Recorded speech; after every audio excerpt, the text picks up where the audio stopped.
It didn't take Al Arbor and company long to see things weren't going their way last night. A giveaway from Benoit Hogue to Tony Amonte gave the Rangers a 2-0 lead, and Al Arbor had seen it was time for a timeout and some words of encouragement. But it didn't help goaltender Ron Hextall, who saw a soft shot by Sergei Zubov sneak between his legs. On came Jamie McLennan to try to close the door. He was tested early on a breakaway by Tony Amonte.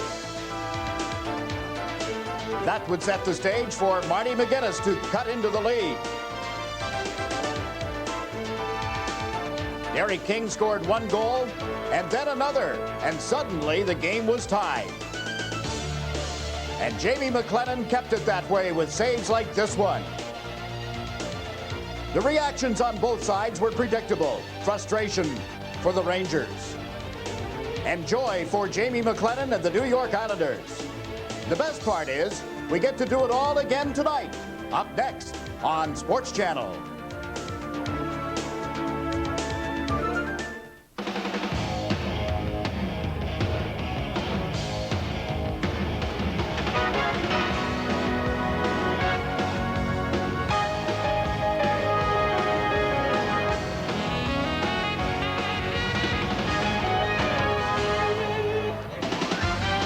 Can't beat fun at the Ice Palace. And tonight, these two teams, the New York Islanders and the New York Rangers, come calling at the Nassau Veterans Memorial Coliseum. We've got it live. Second time the two teams have played here this season.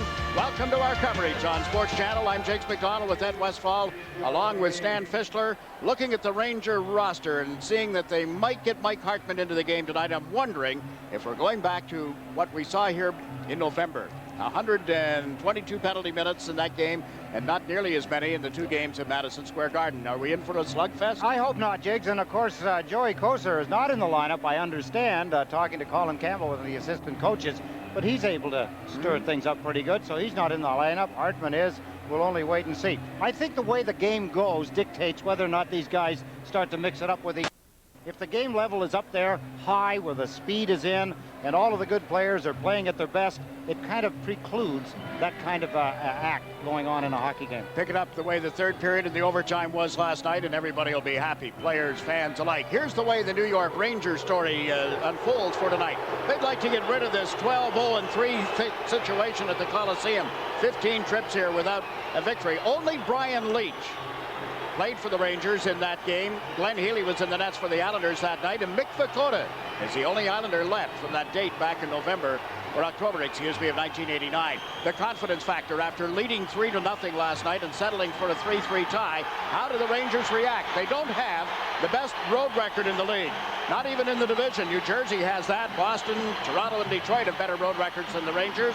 And blankety blank is .3. Ed mentioned in the keys that Brian Leetch, with 246 shots on goal, most of any Ranger, was blank last night at no shots on goal. A true rarity when you consider that he had had 10 in the two previous games against the Islanders, 7 here and 3 at the Garden. Jiggs, there were 6 players on the Rangers that did not get a shot on goal in the game last night. There were 4 Islanders without a shot. Now the New York Islanders stories, and point number 1 for the Islanders is a streak. 12-0-3 as I mentioned, but more importantly 6-0-0 in their last 6 home games. Longest streak at home since 89-90, tied with Montreal for the current longest winning streak in the league on home ice. The streak, part 2, if you thought 1 was good, part 2, that's 51 straight penalty kills on home ice dating back for several games, and a personal streak. Ron Hextall will get to extend it if he can. He's been in for those 6 straight wins at home, and earlier at 249 plus minutes of shutout hockey, and he gets to play again tonight against the Rangers. I like the one number 2, streak part 2, Jiggs, about the penalty killing. You know I'm going to jump on that one because I think the Islanders are now catching fire, and some of it has got to go to the penalty killers on this team, because now the team can play with maybe just a little bit more abandon, because it's not going to be so costly if they take a penalty. The Islanders are still 2 points out of a playoff spot as we check the standings in the Eastern Conference, brought to you by Payne Weber. Look at the way the Devils are sneaking up on the New York Rangers. Boston, of course, by virtue of leading the other conference, or the other division, I should say, would be second. Here's where the Islanders are, a point behind Florida, 2 points behind the Philadelphia Flyers. Tampa, Quebec, Hartford, and Ottawa still trying to catch a playoff spot. No chance for Ottawa, though, is there? There's a big chance that we're in for something special. Anytime the Islanders and Rangers meet, The opening face-off just moments away. Welcome back to the Nassau Coliseum. The Islanders to the right, the Rangers to the left, and for Meineke, guess who's in the net? You see the numbers that he's posted so far this season. I can tell you his 32 wins is best in the National Hockey League. Stopped 30 of 33 shots last night against the Islanders in a 3-3 tie. So it's the same starters as last night as Ron Hextall makes his 54th appearance of the season. Goals against now at 3.15 as 4 shutouts on the year, and Dan Merriwelli moves in to drop the puck, joined by Brian Murphy and Kevin Collins as the linesman. Al Arbor started Travis Green, Brad Delgarno, and Marty McGinnis up front, and they're charged with having iced the puck. 7 seconds into this game, they were out against the Messier line for the Rangers. Messier with Kovalev on one side and Graves on the other. Signs and signals. Well, if you look at Mike Keenan, as we often do, he sends out signs and signals. Sometimes he doesn't mean them. He wants to put on a face. Sometimes I got him to chuckle a little bit in the Islander pregame show in the interview we had with him. Accused him of being a New York weatherman, and if people didn't like him now, they're going to dislike him even more, because weathermen have not been the most popular people this winter. Something happened here. Adam Graves went right over to the referee, went to the corner with him. Now Brian Leach is talking to Dan Merriwelli. Graves went back, said something to the coaching staff. He's checking now with the trainers. May have been a stick that came up because his helmet is being adjusted over at the Ranger bench. In the meantime, the face-off to the left of Hextall. Green outdueled Messier on the draw, and here's Travis, or at least Delgarno, it should say, on to Green. Quickly, the Rangers got Leach back, dumps it out of the zone. Into the middle, Kovalev across the Islander blue line, shoots. Hextall, a stretching pad save. Nice reaction from the crowd.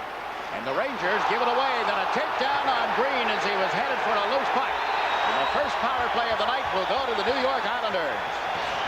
Oh, what a great foot race. We almost saw Jiggs taken down Travis Green as he broke out. The Rangers make a big mistake. Pressure points. We were talking about those as part of the keys. Take a look. A save here. Ron Hextall, that puck was diving. It came in quickly and took a dive. That happens, and here, the puck, it's missed by Leach. He trips up the Islander forward, Travis Green, so the Islanders' power play goes to work. Just 31 seconds into the opening period. Leach for tripping, as you see. These are the leaders for the Islanders when they have the man advantage. Herbers is at the left point, Molotov is at the right, and yes, Turgeon, Thomas, and King are the forward line. All 5 leading this Islander team. Power play points. Mark Messier squares to take the face-off. Pulled it away from Turgeon. Zubov slaps it around the boards. Away from Curvers. And the Islanders have to go back. John Hextall leaves it for Curvers. Larmer went into forecheck. Messier was in as well. Left side is Turgeon. Over the Ranger line. Got checked. Steve Larmer controls it. Through some traffic, and then down the ice it goes. Once more, it's Tom Curvers quarterbacking the power play. Thomas is standing moving around at the Ranger blue line as Turgeon comes across the line in control of the puck. On to Steve Thomas. To the point for Curvers. Back to Molotov. Now Turgeon into Thomas. King at the side of the net. Couldn't get a stick on it. Tom Curvers plays it deeper. Turgeon sneaks back to the Ranger goal. Thomas sets up in front. Turgeon's pass doesn't get to him. It's cut off by Lowe. It's right back to the far point. That's Molotov for the shot. Richter dropped down to block that, and the Rangers bank it out through center and down the ice. Steve Thomas, Jiggs knocked Larmer flat in front of the net, trying to get some room, trying to get a spot for Turgeon to pass him the puck. Now the Islanders have a little difficulty getting through center ice. And Chinov got pushed off the puck, however. Curvers takes it at the Islander blue line. Gave it to Vasky. Ray Ferraro has just come off the bench. Cross ice here, goes to Vasky, up ahead to Hogue. On to Ferraro, across the Ranger line. Plays it toward the corner. Wells had stumbled a little. So Ferraro got to it and gave the puck to Hogue.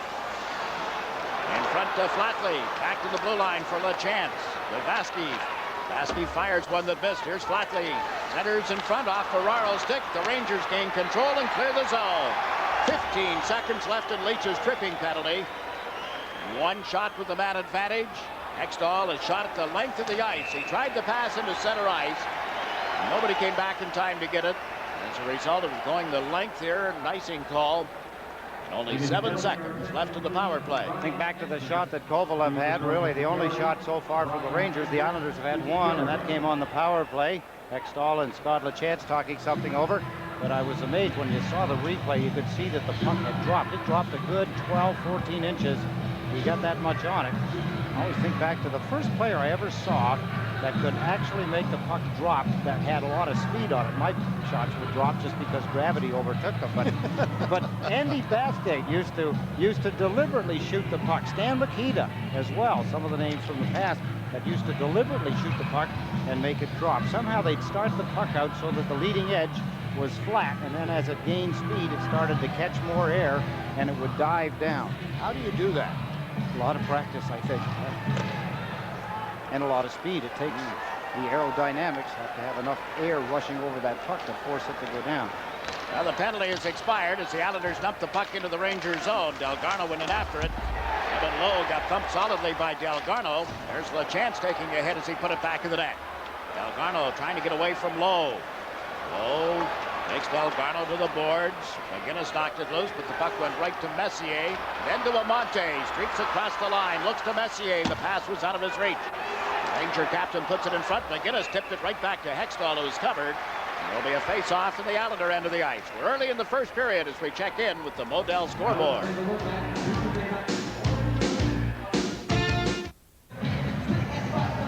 Look at the Ranger bench. Trainer David Smith attending to a nick under the, actually on the left cheekbone, isn't it? Up high there.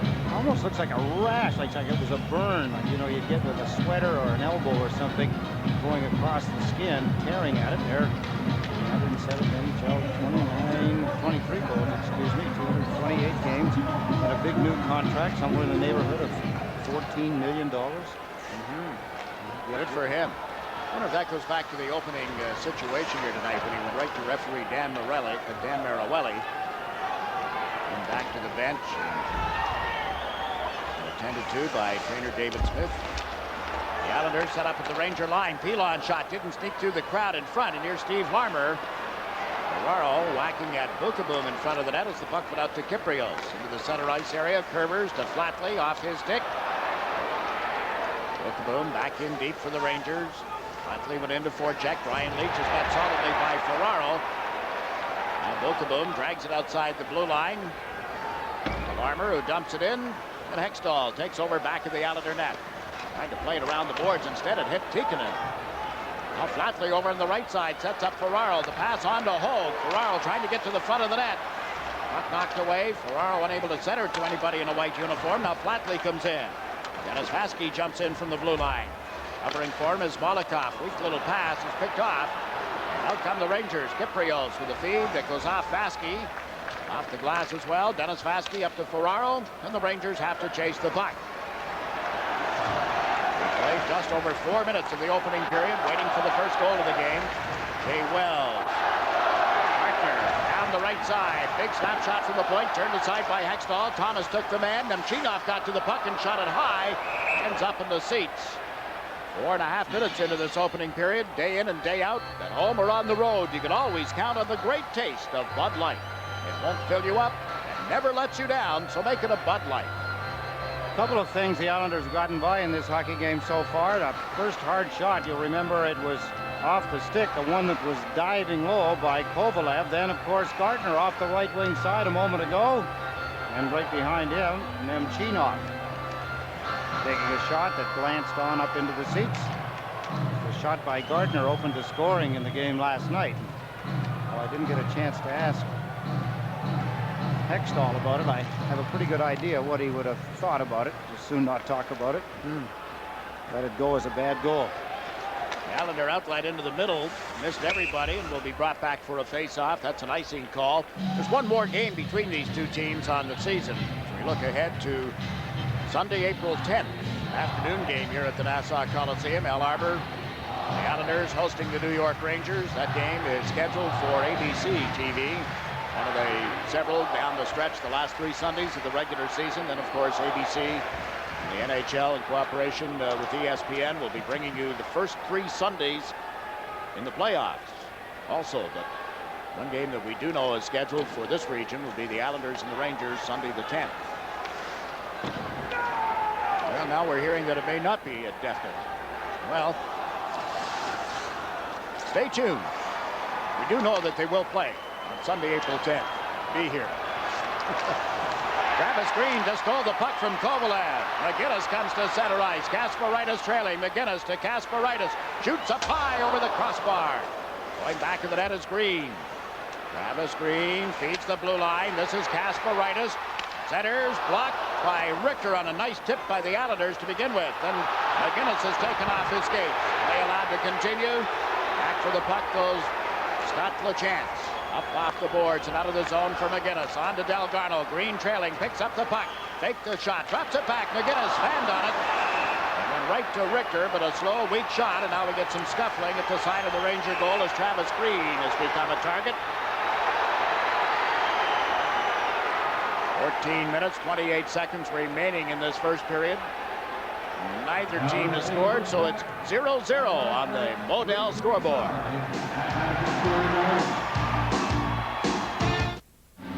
If you're following closely to the Rangers, this is a scary play. Kasparaitis shovels it to the front of the net. Look at Brad Delgarno deflected. Good positioning by Richter as Marty McGinnis tries to handle the rebound. Have another look at that deflection. Richter played the angle just right. The face-off in the Ranger zone. Controlled by Zubov, who dropped it off. Tikkanen gave it back to him. And didn't get the return pass in time. So here's Rich Pilon for the Islanders. Hard off the boards through the Ranger defense. Sergei Zubov goes back. Richter has moved it to Kevin Lowe. Farmer moves it out of the zone. Kyprios dumps it in. Tikkanen comes to the right wing boards. Hit solidly and knocked to the ice by Rich Pilon's check. And a hand pass being called. So the face-off will come outside the New York Islander blue line. Rich Pilon adds some of the toughness that Al Arbour needed in his lineup. Take a look at that. Tikkanen, not easy guy to knock off balance, particularly when he saw Rich Pilon coming. That gives you an idea of how strong Pilon is. There's Tikkanen looking for him, thinking he was going to upend him. You don't do that to Rich Pilon. He just walks through checks. Pilon, after the draw, gave it to Curvers, to Turgeon, who was out with Thomas and King. The Islanders didn't get through center initially. Now Turgeon up to Thomas. He's onside. Nice play by Bookeboom to get back and knock it away. Eric King can't feed the blue line in time. Steve Larmer down the right side, on into the Islander zone. Larmer pulls up into the slot, shoots. Hextall the save. It's on the doorstep. Big scramble, but it did not get across the goal line.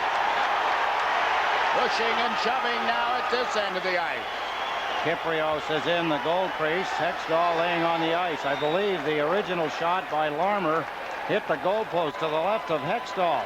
He turned Rich Pilon inside out. He faked going wide on Pilon, then cut back on the inside. And Pilon backed up and gave him a little room right there. Then he cuts in, gets better ice position, and then rung it off the goalpost. It hit Hextall, and now you see him going fishing for it, trying to get a hold of it. Turgeon wants to push it up against the body of his goaltender as Larmer pumps it off the post. Now this scuffle at the side of the net. Referee Dan Marawelli made a trip to the off-ice officials to report on a penalty, and it's going to go to Kyprios of the Rangers. If he is the only one to leave, the Islanders will get their second power play of the period, and that's exactly what has happened. He was pretty active after it appeared that Hextall had a hold of the puck in the goal crease. Hextall trying to fight off the check from Kyprios, although he was being leaned on by one of the Islanders. A 10-minute misconduct penalty on Nick Kyprios. Doesn't affect the man advantage situation here, so it is not a power play. Vasky moves the puck out of the zone. Rangers dump it right back in again, courtesy of Jay Wells. Molotov races back to the net. It's a delayed penalty call coming against the Rangers now that will give the Islanders a power play. And as Vasky would like to get the puck out of the zone, he didn't. Gilbert intercepted the pass. The referee spots a holding penalty. There's the signal from Dan Marawelli. Mike Gardner has gone to the penalty box. Opportunities presenting themselves here for the Islanders. Important that they take advantage, make the Rangers pay. Game hasn't raised itself to the level that we saw last night, the last couple of periods in the overtime. There was the penalty on Gardner. Took the Islander forward down, and that comes in the offensive zone. The Islanders, remember, in the first period last night, took a couple of bad penalties. One of them turned out to be costly. It was a power play by Zubov. On the power play, Turgeon, King, and Thomas. Molotov. Curvers on defense. Turgeon fed it to Curvers. Hard around the boards. It comes to the near side. Graves was there. Molotov held it at the line. Fed it to the corner for Steve Thomas. Back to Turgeon. Slipped away. Now he gets it and shoots it wide. Kevin Lowe sneaks back to the Ranger net. Up off the boards. Molotov can't control it. Tom Curvers has to come racing back. Messier into forecheck. Hextall plays it to the opposite side of the ice. Off Turgeon skates right to Kevin Lowe. But Messier bounces off the boards. You know the story about the Rangers. The best shorthanded goal record in the league, tied with the Detroit Red Wings at 18. And the Islanders unable to get anything going on this power play. Rangers changing up their penalty killers. This is Curvers back in the net with 1 minute and 4 seconds, as you see, remaining in Gardner's penalty. Patrick Flatley drops it back to Molotov. Armour in forechecking. Causing all kinds of problems for the Islanders. Forcing them into a bad pass that results in an offside. Islanders don't seem to have the intensity level up to where they'd want to have it. That would be giving Mike Keenan, as you get a picture of him there, some more headaches, or more than he would want. Right now, the Islanders just seem to be playing out the clock, like they were trying to get rid of this power play, get back to even strength. Don't want to do that too often. Good opportunity here. Gardner in the penalty box. The Islanders can't seem to get it into the Rangers' end of the ice. Can't get it across center ice right now. Ferraro on the draw. He has Hogan Flatley with him. Vasky and Curvers, the defense pairing.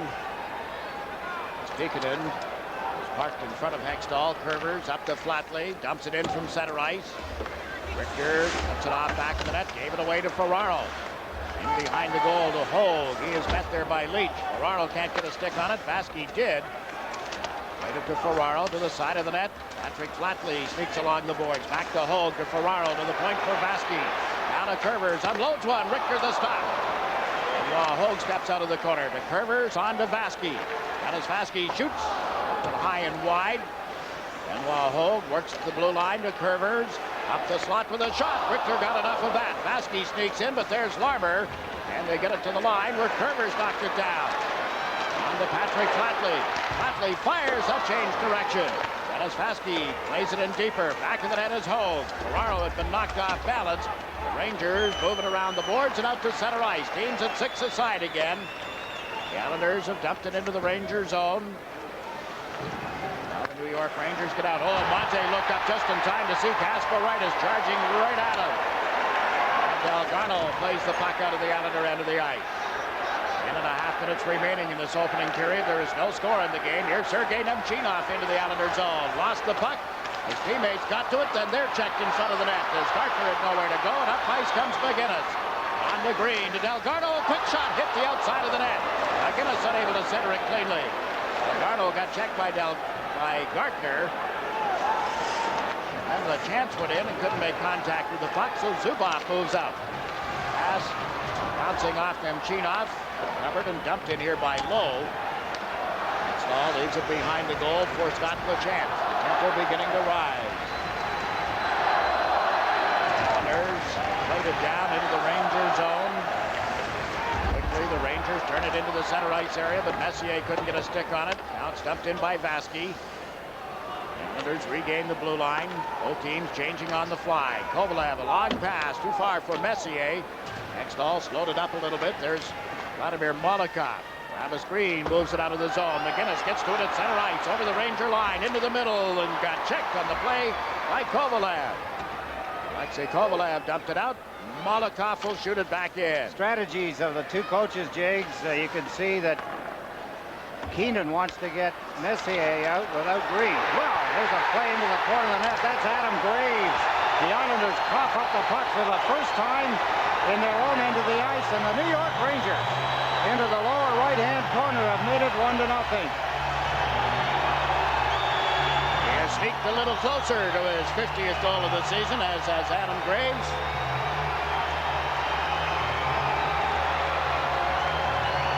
The Rangers, just talked about the tempo picking up. Hextall let the puck get away from him. A little dump to the front of the net. Fighting through the check, Adam Graves put the puck in the lower right-hand corner. A 1-0 lead. Contract extension yesterday. Held scoreless last night against the Islanders. Big welt, as you see, coming up under his left eye. His 45th of the season at the 10:47 mark of the opening period as the Rangers up 1-0. Keith Acton, David Maley, and Mick McCourt out for the Islanders. Acton is taken down at center ice. Referee's arm is up in the air. Mike Hudson had been ushered toward the penalty box, has not left the ice. Trainer Ed Taberski is coming out to attend to Keith Acton. We'll pause for a local break.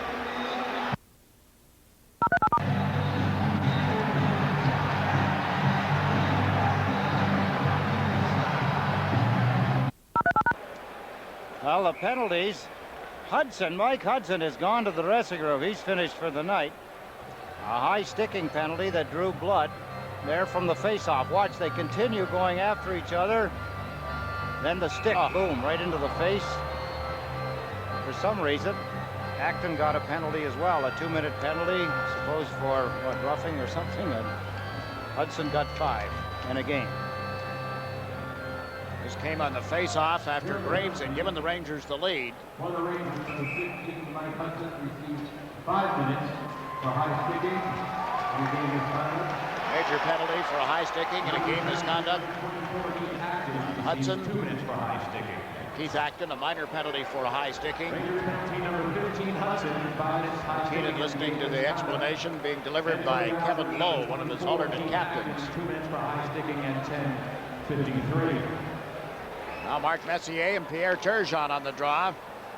Rangers goal. 4-on-4 hockey situation where the Islanders have scored only 6 goals this year and have given up 8. A year ago they had 14 4-on-4 goals. Kasparaitis and Messier get tangled up. There's going to be a penalty on Kasparaitis. Checks Graves. The puck went to Messier. Beats the blue line. Long shot here. He's turned aside. Lowe dumps it into the goal mouth and they score. Adam Graves. 2-0 Rangers.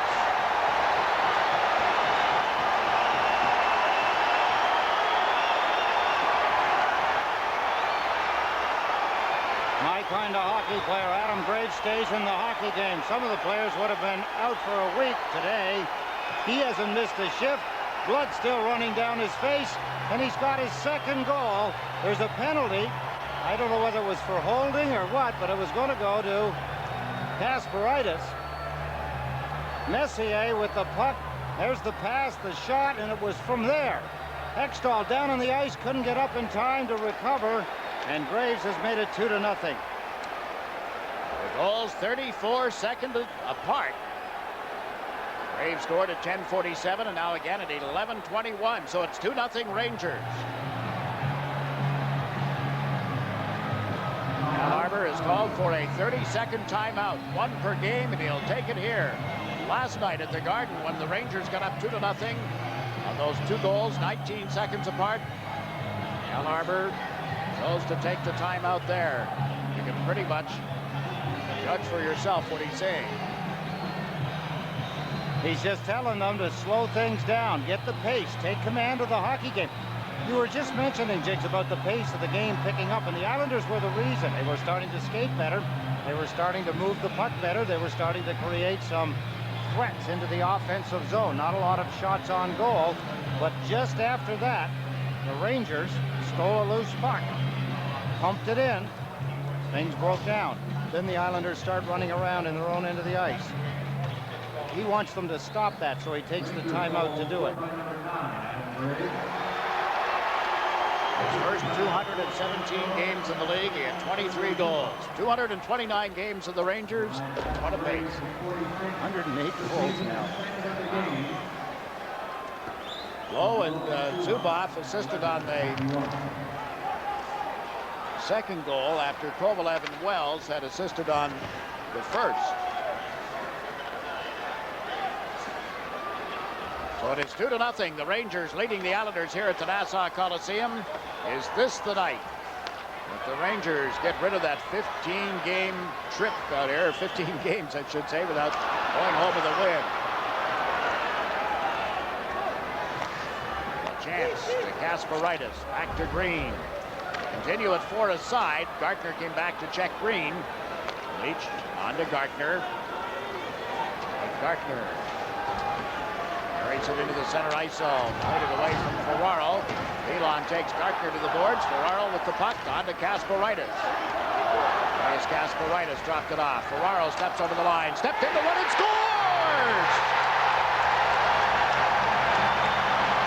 That's got the fans back. Has it ever? What a shot.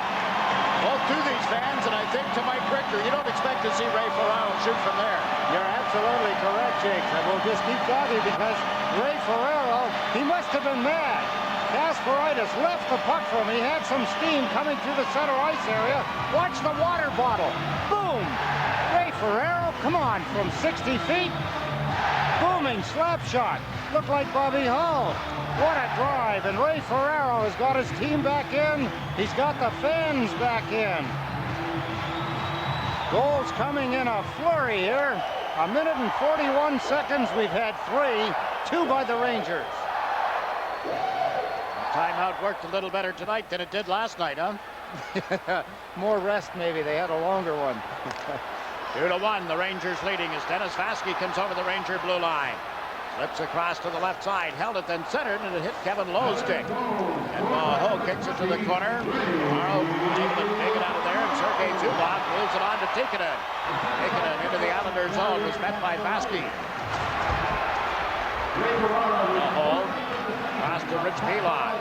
Active is out of the penalty box. The Islanders had a 3-minute power play to work on here. A major penalty, remember, to Hudson has cost him the rest of this game. Vaske off the end boards to Tom Kurvers. Up the right side for Derek King. Into the center ice zone for Thomas, who had to come back. Gave it to Kurvers. Messier decked Thomas. Good hip check.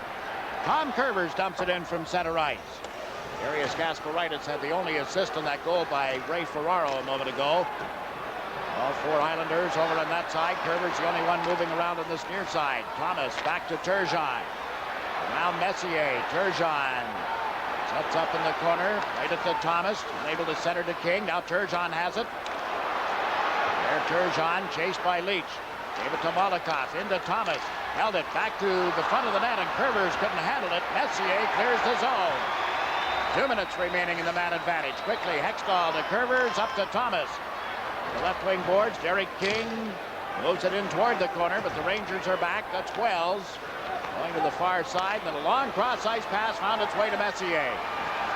Right side to Gartner. Shoots. Hextall up to challenge. Makes the stop. Pulls the puck back in, and there's no further play. Stan Fischler is standing down at ice side. Let's get some observations and a look ahead to our first intermission. Stan? Derek King on as my guest, and one thing I've noticed on the Islanders last night and tonight, they start off their power play in a very disorganized fashion. They have problems in the first half minute getting it in sync, and that's what seems to ruin it for the rest of the power play. This is going to be pivotal from here on in while they still have some time in this 5-minute penalty. But they got to get their power play in sync, otherwise they're going to be in trouble, because you know that the referee is going to start calling them against them. Jiggs, Eddie? Okay, Stan. Still 1 minute 35 seconds remaining on this power play.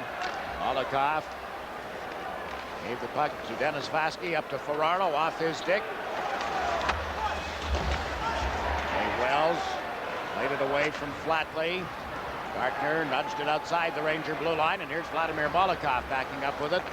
On to Vaske, who's well covered. The Rangers over the line. Gartner checked from behind. Off goes the net. Good play by Molotov, Jiggs. He didn't take the penalty. It's almost automatic. So I gave a couple of points to the referee for that one, only because Molotov just stripped him of the puck. Gartner, what a guy to leave alone. There's the pass. the quickness of Molokov. He goes over, lifts his arms up, strips him of the puck. Just in the act of shooting was Mike Gardner. Take another look. Here he comes. He's fast, he's quick, and he's strong, so you can see the quickness, the speed, and the strength of Molokov to catch him. Rangers are out shooting the Islanders 8-5 in this opening period.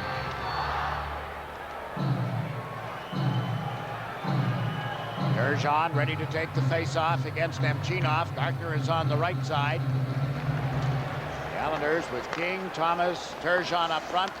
LeChance and Curvers on defense. Turgeon brings the power play into the Ranger zone. Moves it around to the far side of the ice for Derek King. Back to Curvers.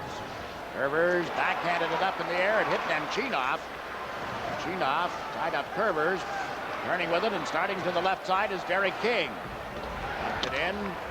Evan Lowe in the exchange back of the net. Turns and shoots it down the ice. 40 seconds in this power play.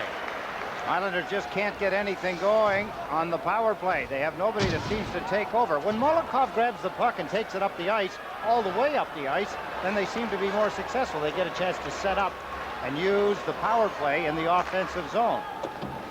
This time they've dumped it in. Richter slowed it up and Tikkanen slaps it down the ice. It's been bouncing off Scott LeChance. 15 seconds in the major penalty to Hudson. And the puck bounces away from Molokov. Tikkanen going back in that. Tikkanen and Larmer up front. Down goes Tikkanen. Off goes an Islander.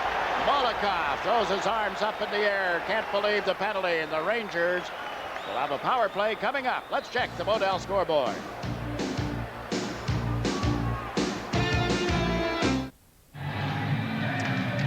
Rangers are short-handed, but you'd think they had a power play the way things were working. Now this was a tripping. Oh, I guess he did get a stick down on his skates.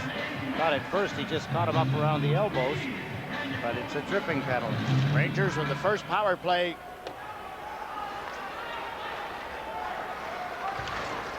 Right now, it's after the penalty expired. The major penalty, that is. And the Islanders shorthanded, offside, dumping the puck in at the Ranger blue line. New York Islanders hockey is being brought to you by Mobile Super Plus, the detergent gasoline. On the Ranger power play, here are the guys who had most of the points. Ryan Leach with 43, defense mate Zubov with 36, Messier and Graves.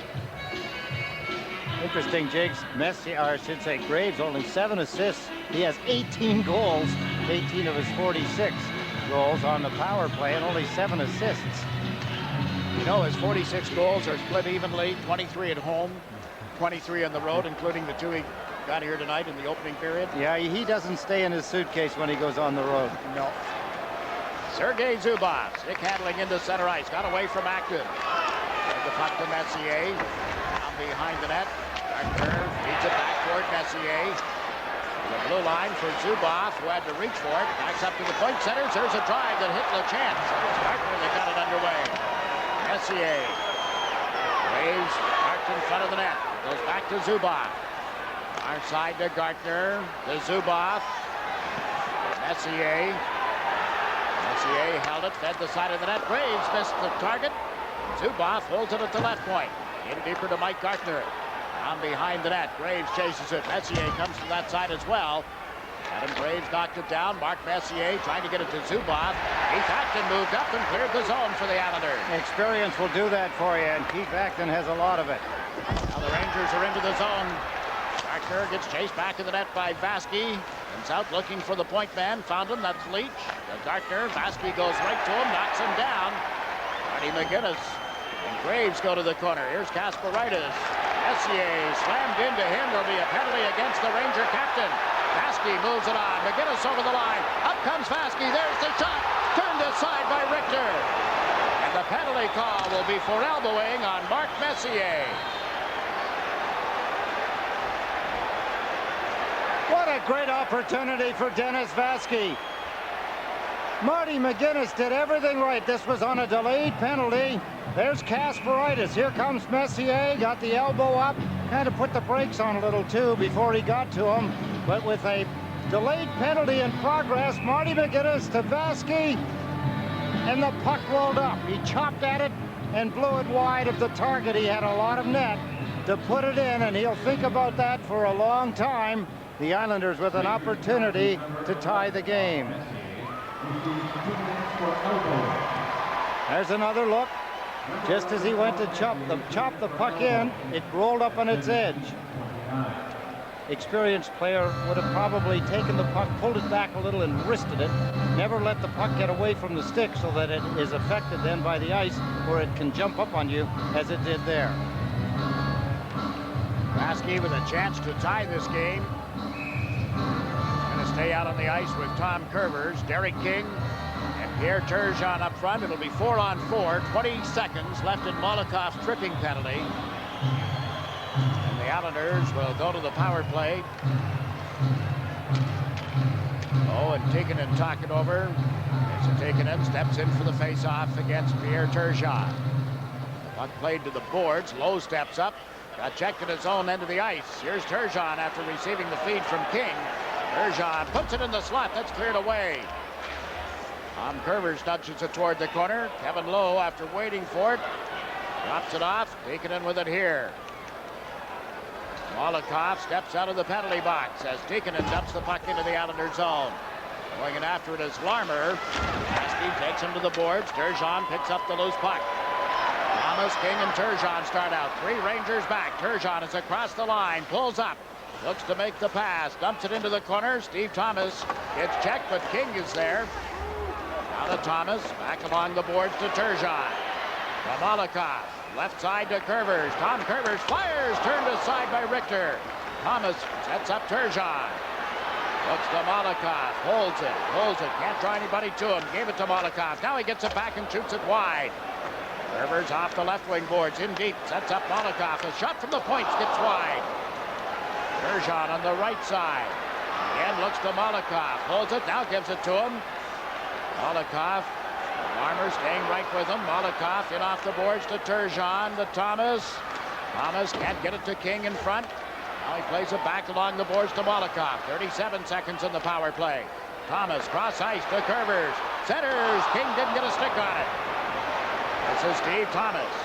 Last one that's blocked by Kevin Lowe. Gets up slowly, and Tikkanen is able to recover and clear it out. One shot thus far with the man advantage for the Islanders. Into the last minute of the period and 14 seconds left in the power play as McGinnis comes over the Ranger line. Marty McGinnis couldn't get it through. Kasparaitis spots LaChance, who has just come out. Scott LaChance centers. McGinnis scores!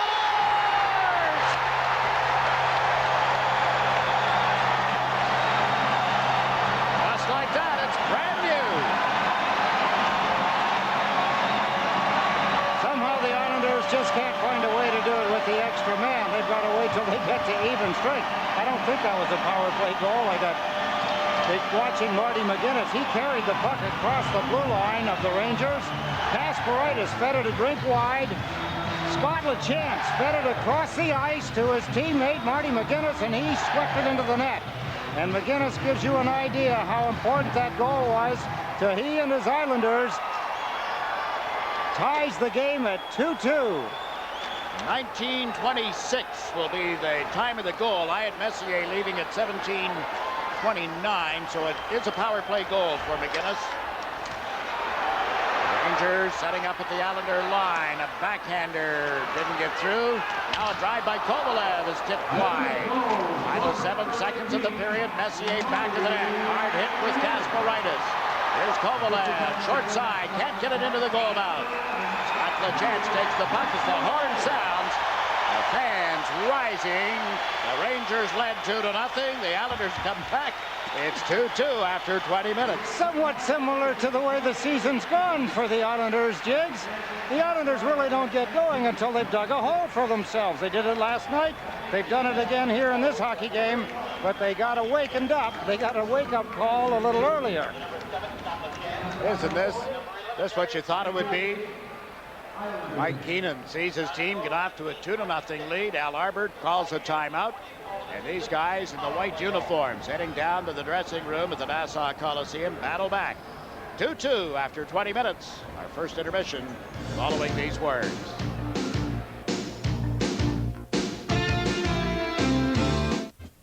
Last year, the New York Islanders made a stirring second-half run that drove them to the Stanley Cup playoffs. Score! Turgeon! Their miraculous playoff run culminated with a stunning defeat of the Pittsburgh Penguins and the Patrick Division Championship. The Islanders are ready for another miracle. Are you? It's never too late to join the growing list of Islanders season ticket subscribers. Call 1-800-882-ISLES today to reserve your seats on the aisle. The New York Islanders and the New York Rangers played to a 3-3 tie last night. 20 minutes into tonight's game, it is tied 2-2. And for your Tri-State Ford dealers, the shots on goal in the period end up being tied. The Islanders had to come back with a couple, and then, of course, getting one on the power play to tie the game. But 8-8 are the shots on goal for the Tri-State Ford dealers. And a man who made the power play work and got this game tied, Scott LaChance, fills in for Derek King, joining our Stan Fischler. Stanley? Well, he certainly played a strong game at Madison Square Garden, and he was the architect of the tying goal. We'll get to that in a moment. First of all, your impression of the first period here. Compare it with the first period at the Garden last night. I think in some ways they were fairly similar. I mean, they kind of took it to us at the beginning, and they got those two quick goals, and I think we were caught sleeping a little bit at the beginning, and then we kind of took it to them at the end, but we're going to have a tough goal because I think they're going to get a couple more power plays, and I think he's going to try to even it up. Now, you're talking about the referee. Yes. Yeah, I was commenting on that with Jiggs and Eddie. That seems to be the way things normally go. Jiggs and Eddie was saying during the period, particularly toward the end, that the Islanders, in order to succeed, first have to dig a hole for themselves.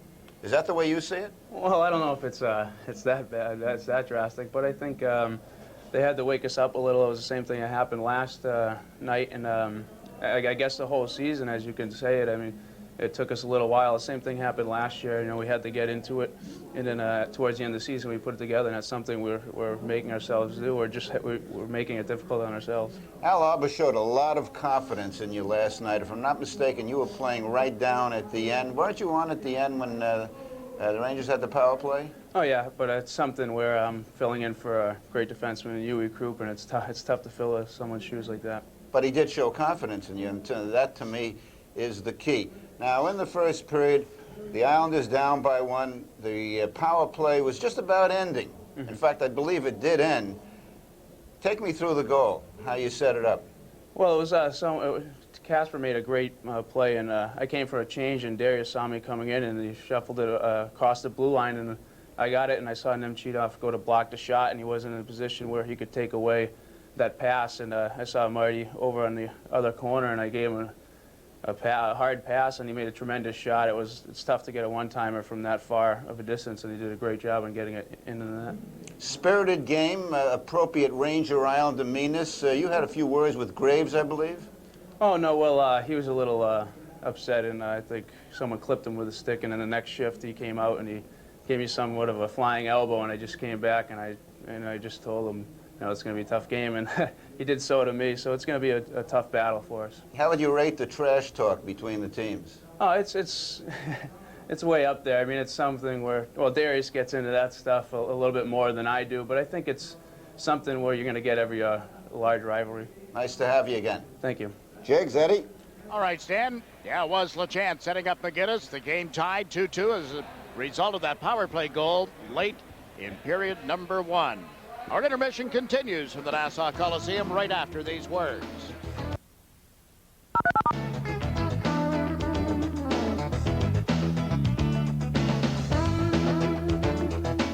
Sunday on Sportschannel at 6. The Nets tip off to the visiting Philadelphia 76ers. At 8:30, check in on the Mets spring training from Florida. Nets hoops and the Motel Spring Training Report. Sunday, exclusively on Sportschannel.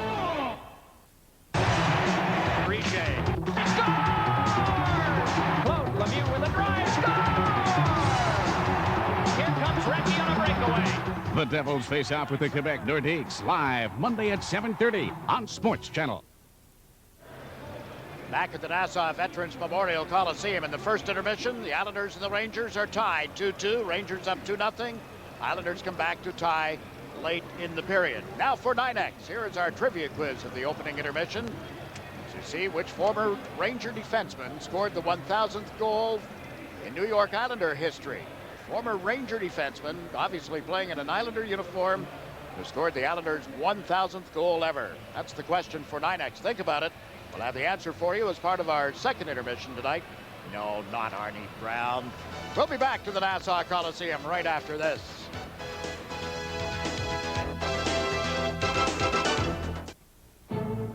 In a moment, a star begins to shine. Greatness takes center stage. A dynasty is crowned. A miracle happens. We say goodbye and thanks. Through the years, we've brought you moments that have become memories. And for the memories still to come, Sportschannel. 2-2 is the score, and now for Mobile. Here's how it came to 2-2 as we check the first period scoring summary. Graves gets his 45th goal of the season from Kovalev and Wells at 10:47, and 34 seconds later, Graves would get his 46th. Adam Graves having just a tremendous season. Lowe and Zuboff assisting at 11:21. So it's 2-0 Rangers. That goal by Graves, his second, was while the teams were at 4 aside. And right after that, Ray Ferraro launched one from just around the blue line, giving him 14 on the season, and the Islanders' first of the night. Kasparaitis dropped it off to him, and then Kasparaitis would be involved along with Scott LeChance on a power play goal for Marty McGuinness at 19:26. Shots on goal in the period, 8 by each team. Islanders have the only power play goal. They're 1 for 4, while the Rangers are 0 for 1 with the man advantage. The Islanders really didn't do a whole lot when they had the 3-minute power play as a result of the major penalty to Hudson, but as you just said to me, they've got to dig themselves a hole. That should have been one of the stories tonight. How deep does the hole have to be? And we'll see how deep it got tonight as we check the highlights for Mobile. Let's take a look. That's Jay Wells as he dumps the puck in from the red line. Now, if we stop it here, one of the problems, talk about pressure points, and that was one of the keys. There's the puck being handled by the goaltender, Ron Hextall. If he keeps the puck with him, the play is dead. Now, you have to watch out. I believe there at the top of the screen, that's Graves. Kovalev is going to be coming in. This may be Graves over here. Not here. That's not Graves. That's Graves over there.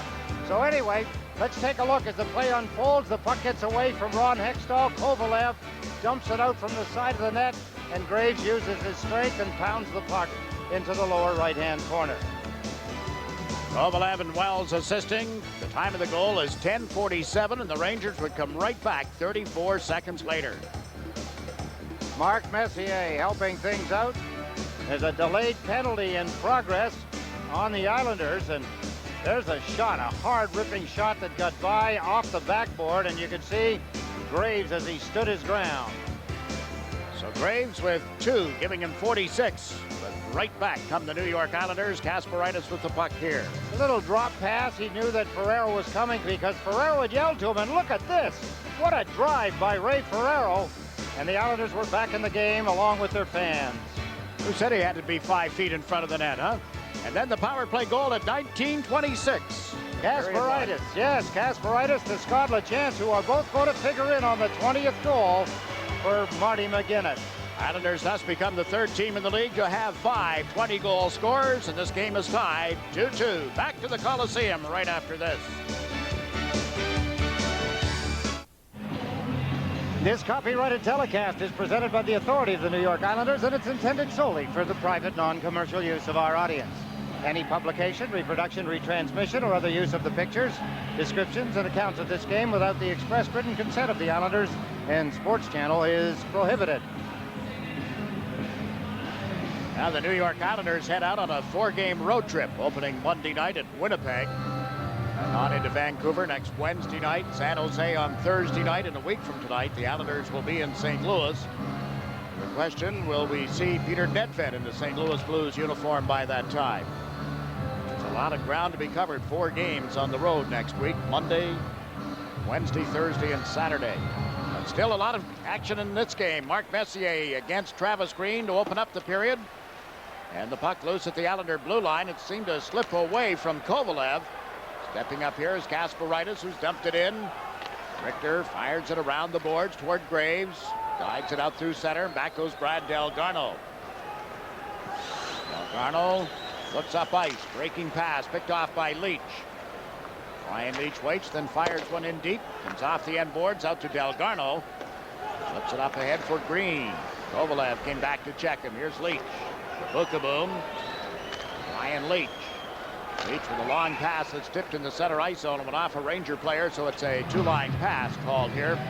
Mentioned, Ed, that the Islanders become the third team to have 5 20-goal scorers this season. Flames of Calgary have 6. Penguins have 5. Now Marty McGinnis with his 20th. And just an update from Boston. A guy by the name of Neely. Doesn't play very much. Got his 48th goal of the season tonight. He is amazing, isn't he? Boston has a 2-0 lead over Ottawa. And here a pad save. The rebound. They score! Turgeon! 3-2 Islanders.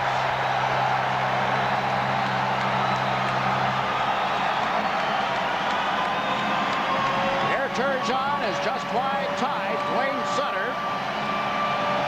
13th all-time highest goal scorer in Islander history, and he's run his streak now to 7 consecutive games with a point. Jiggs, it started with a face-off, and here was a beautiful shot by Curvers. There's the rebound. Left by himself, Turgeon. How dangerous a guy do you want picking off a rebound in front of the goaltender? He's the guy, and he made it work. Islanders have the lead for the first time in the hockey game, and Glenn Healy, it would appear, is going to get an appearance here in front of the fans that love him. And he feels the same about the folks occupying most of the seats here tonight. You know the story, if you read the papers today, about having to run, 30 blocks or so to get to the Garden last night. He was drenched. There was so much traffic. He just put the car, whatever it was he was driving, up on the curb. And you see for Meineke that he has a 2.61 goals against average and is appearing in his 22nd game of the season. 45-second mark of the second period. Mike Richter goes to the Ranger bench. Now, Glenn Healy mopped up, so to speak, here when the two teams met back in November. And ended up giving up what turned out to be the winning goal as the Rangers came back. Islanders won it 6-4. The 5th goal was against Healy. That being the winner cost him a loss. Turgeon with his 25th goal of the season. It's 3-2 Islanders. Adam Graves moves the puck into center ice. Kovalev is across the line with a shot that hit Kasparaitis and went wide of Hextall. Loose. Graves plays it around the boards. There's Alexei Kovalev for the Rangers. Sharp turn on Kasparaitis. Graves picks it up, shoots. Going outside the net, but Hextall reached out and snagged it. Curvers and Pilon with the assists on the Turgeon goal, Ed. It was that face-off, Jiggs. That was the start of it all. Turgeon won the draw, but Pilon made a beautiful play. And the reason I say that is because he stood up on the blue line, and that's aggressive. Easier for the defenseman to back up because the face-off was just inside the blue line. But Pilon made a nice move by giving it across to Curvers, who had a lot more room, and it was his hard, low shot that set up the rebound for Turgeon. First time that Pierre has scored in a game involving the Islanders and the Rangers this season. Patrick Flatley with a long pass to Hogue over the Ranger line. Shoots Healy up to cover. Took away the low ice in that corner, and the Rangers move it around to the near side. Tony Amonte got checked. Patrick Flatley centers for Otto. Couldn't get to it in time. Here's Gartner clearing the zone. Puck on into the Islander territory. Hextall out to handle it. Down behind the net to Vasky, up off the boards. And Hogue drops it to the near side for Molotov. Now Monte takes over at center ice. And it's dumped down into the Islander zone, right to Hextall. Ron Hextall plays it away from Nemchinov. Gartner comes in to forecheck. So does Wells. He knocked it away from Flatley, put it back to the net. A backhander from sharp angle. Stayed wide as Gartner tried to get out from behind in a hurry. Now Molotov ties up Nemchinov long enough for Vasky to clear the zone. Jay Wells back for the Rangers. Mike Gartner. Gartner drops it off the boards. Graves with a shot off the blocking glove of Hextall. Graves gets it again on the left wing board. Centered one off Molotov's stick and wide. Gartner can't get loose back in the net, and the Islanders clear it outside the blue line. Boom to Leach. Up ahead to Messier. Mark Messier is a Across the Islander line, moving it on King's side. Centers and drive. They score! Kovalev, 3-3.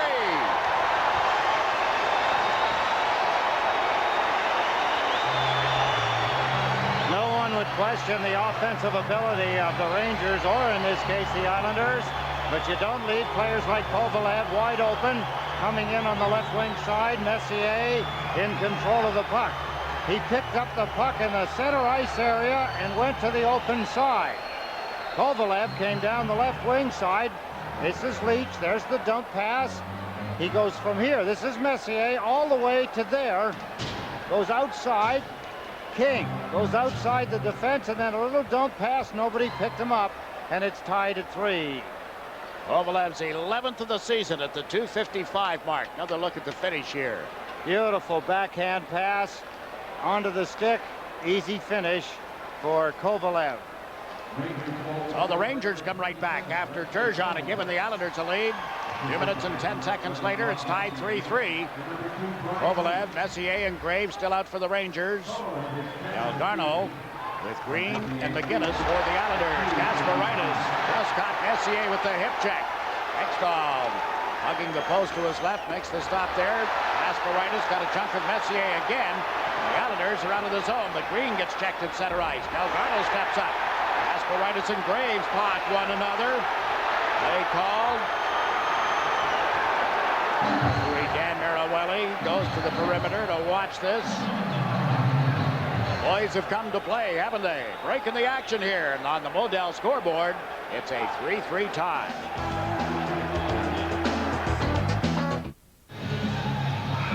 That gets the game level up a little higher. Kasparaitis ducking under a possible hit. Messier, wham!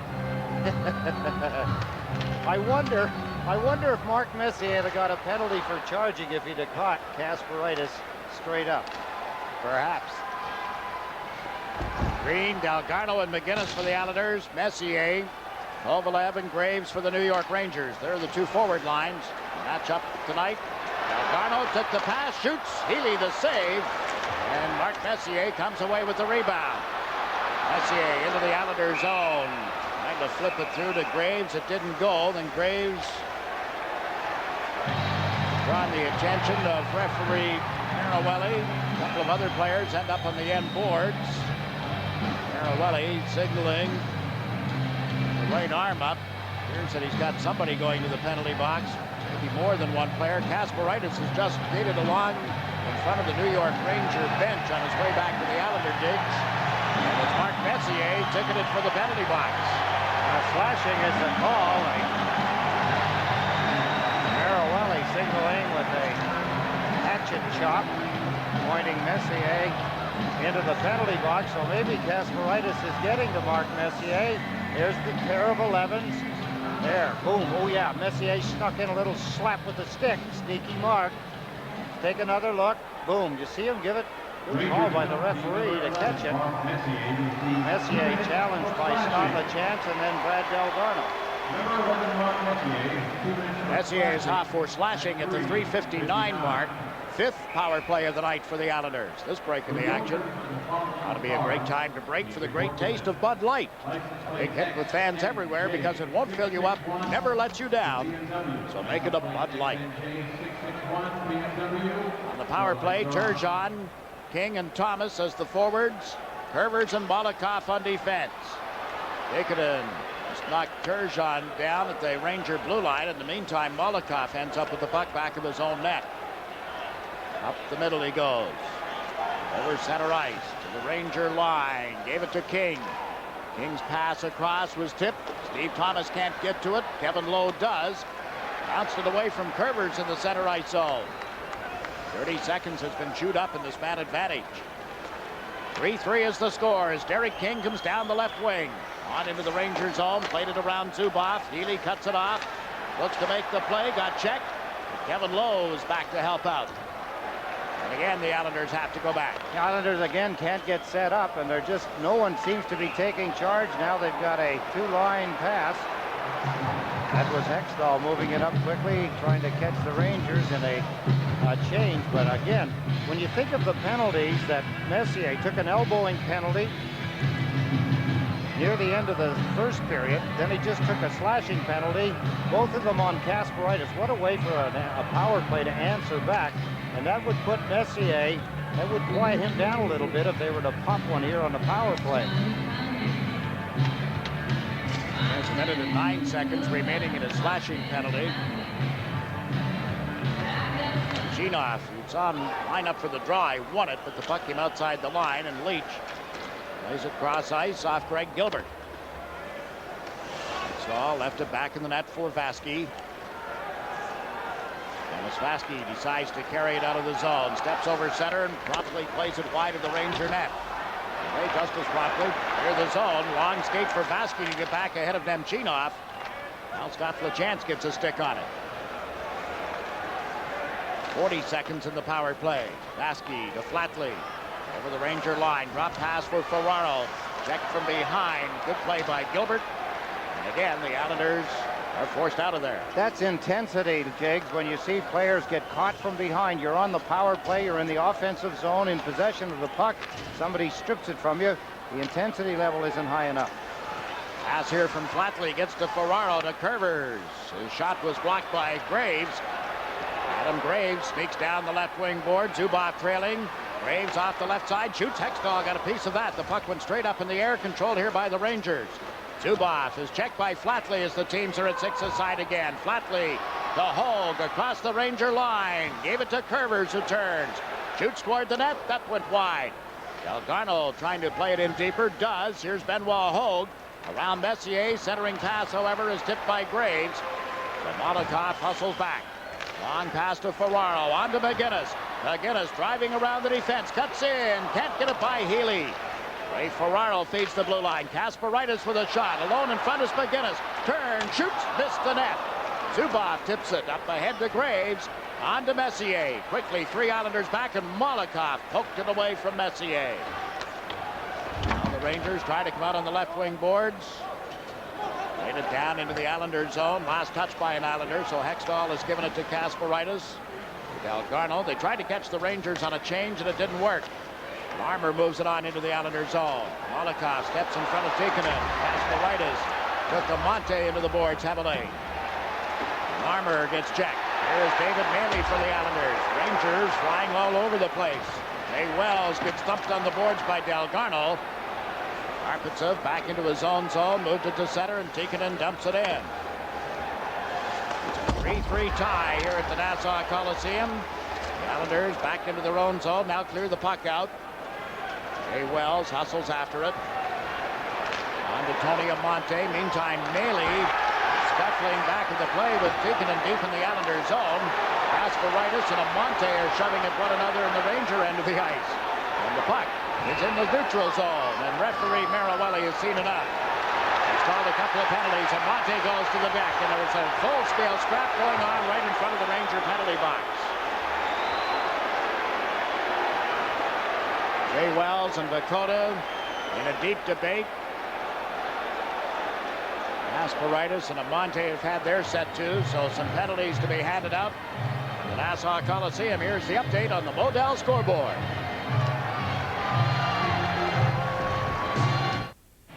Rich Pilon is in the penalty box. Kasparaitis. Here's Tikkanen and Molotov. Tikkanen, that's an aggravating thing to have happen to you. Somebody puts their hand and pushes your head down like that.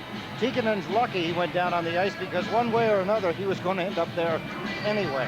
And then Amante and Kasparaitis. Wells gets involved out at the middle of the ice where the puck is. You see what's going on out there with Acton and Nick Vakota. We have Tony Amante in the Ranger penalty box. Pilon and Kasparaitis in the Islanders side of the penalty box. So it will be a New York Ranger man advantage. The Islanders head out on a 4-game road trip that opens in Winnipeg on Monday. The Jets have bounced back from 19 without a win to win their last 2. The Islanders and the Jets square off on Monday night. We'll have it for you at 8:30 on Sportschannel. The first of 4 games away next Monday night. Roughing penalties on Kasparaitis and Amante, a charging penalty on Pilon. The Rangers with a man advantage for only the second time in the game, but Keith Acton gets to a loose puck, and the Rangers have to chase it. 3-3 is the score. The Rangers, Ryan Leach moved it to Zubov. Steps over center ice. Down to Kovalev, who's dumped it in, but right to Dennis Vasky, who turns, takes it back in the net. Played it around toward Acton. Graves went to him and ended up in the seat of his pants. You can see Acton, that's experience for you. He just didn't play the puck. He knew that he was going to get thumped. Let the puck go. There wasn't anybody there to touch it. Now Zubov puts it in the far corner. Taking in with it here, trying to get away from Hogue. Vasky picked him up. And while Hogue takes the puck, lays it on to Marty McGinnis. One-on-one with Zubov, and then Leach came back, so McGinnis dumps it in. It's been Graves with a pair, Kovalev having the other for the Rangers. Ferraro, McGinnis, and Turgeon scoring for the Islanders. Taken into the Islander zone, I should say, is Jack. And McGinnis dumps it down. Nice job by Marty McGinnis. He stuck right with Graves all the way down the ice. Ryan Leach and Gartner moved it back and forth. Now on it goes to Nemchinov. Hard around the board, slowed up by Hextall. Green is tied up with Tikkanen. Kerber stepped in, the puck came loose. Nemchinov out to Leach. Back to the blue line. Zubov around one check, up the slot with a drive. That hit somebody and went wide. Two Rangers end up on the boards. And the Islanders end up moving the puck around to the near wing. LeChance up ahead. Green chases it, so does Zubov, and the Ranger player will get there first. Giving it to Gartner. 15 seconds in the Ranger power play. Here's Gartner across center ice, on into the Islanders zone. Shoots. Stick save by Hextall. And Nemchinov, who lost his helmet, lost the puck as well. Vladimir Malakhov works it around to the near side. Flatley and Lowe are there. Flatley clears it out and down just as Kasparaitis had stepped out of the penalty box. He made contact. It'll be called back. And we will step out for a local break.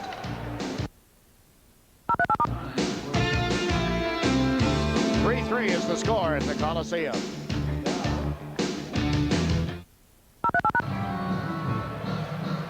Get a look at Zubov, who's sitting next to Leach. He's second in. Here's a mistake the Islanders make. Travis Green, you see him go out and then waved his stick. Zubov stepped around him and aimed it for the top right-hand corner, and it skidded just outside the goal post and a little over the crossbar. Teams are at full strength again. The game tied 3-3. Tom Curvers to Turgeon, who tipped it across the line. Kevin Lowe gets it out for the Rangers. Kyprios puts it in the far corner. That's Pilon going shoulder to shoulder with Larmer. The Rangers sneak in and pick up the puck. The centering pass to Lowe, and he couldn't handle it. Kevin Lowe hustles into center ice. Turns sharply, then plays it rink wide. Rich Pilon gets to it. Pilon has dumped it into the Ranger end of the ice. Glenn Healy, who has replaced Richter. Some help. The Rangers out of the zone. Kyprios arriving on LeChance. Puts it in the far corner. Bounces right to Larmer. Pulls up. Centers off Tikkanen skates. Derek King chases it down the right side. King trying to feed it up ahead. Can't get it to Turgeon in time. Now Thomas steals the puck. He steps over the line with a pass out of Turgeon's reach. Here Turgeon whips it out in front of the Ranger goal, only to have it cleared by Larmer. Back goes LeChance. The Rangers got off to a 2-0 lead. The Islanders tied it up before the end of the first period. And the Islanders took a lead before the first minute mark of period 2, only to have the Rangers come back and tie it just prior to the 3-minute mark. We've now played nearly 12 minutes of the second period. Look at the battle by McGinnis. Down he goes. No penalty. Adam Graves wheels it across to Messier. Lined up again by Kasparaitis. LeChance works it off the boards. Out at center ice, it's McGinnis. Jumping up is Delgarno. Two Rangers back. Marty McGinnis to Delgarno, who was checked by Graves. Lamonte went to the corner. The Rangers come up with a 2-on-1 rush of their own. Here's Graves down the left side. Fires! Hextall a pad save, but the whistle has sounded. Messier and Kasparaitis had something going on back in the Ranger end of the ice. I think Kasparaitis has gone one up again on Messier. Messier may be going alone because Kasparaitis didn't retaliate. Messier punched him in the face. Kasparaitis stood, looked at him, and somewhat grinned. Messier is going where? To the dressing room? Yes. For what? I'm not sure. He must have an equipment problem. Take a look. The Islanders, Travis Green down, forechecking. There's the hit. Watch the punch here. Boom. Little sucker shot by Messier. And Fischler's down at ice side. Let's get some observations and a look ahead to the second intermission. Well, Jiggs, I'm hoping to get Mark Messier and to get his interpretation of the game and also his running battle with Kasparaitis. One of the interesting things about the game since the change in goaltenders is that Glenn Healy has been playing a very feisty game. Anytime he gets a chance, he's jabbing his old teammates. He has got himself right into this hockey game. But as we have seen before, the Islanders' big problem is that they really have not been able to get that power play organized. They're getting another chance now. We'll see what happens. Jiggs, Eddie? Hey, Stan. The Rangers go home for a game with Detroit on Monday night, and then they head out for 4, first of which is a neutral site game in Halifax with Washington.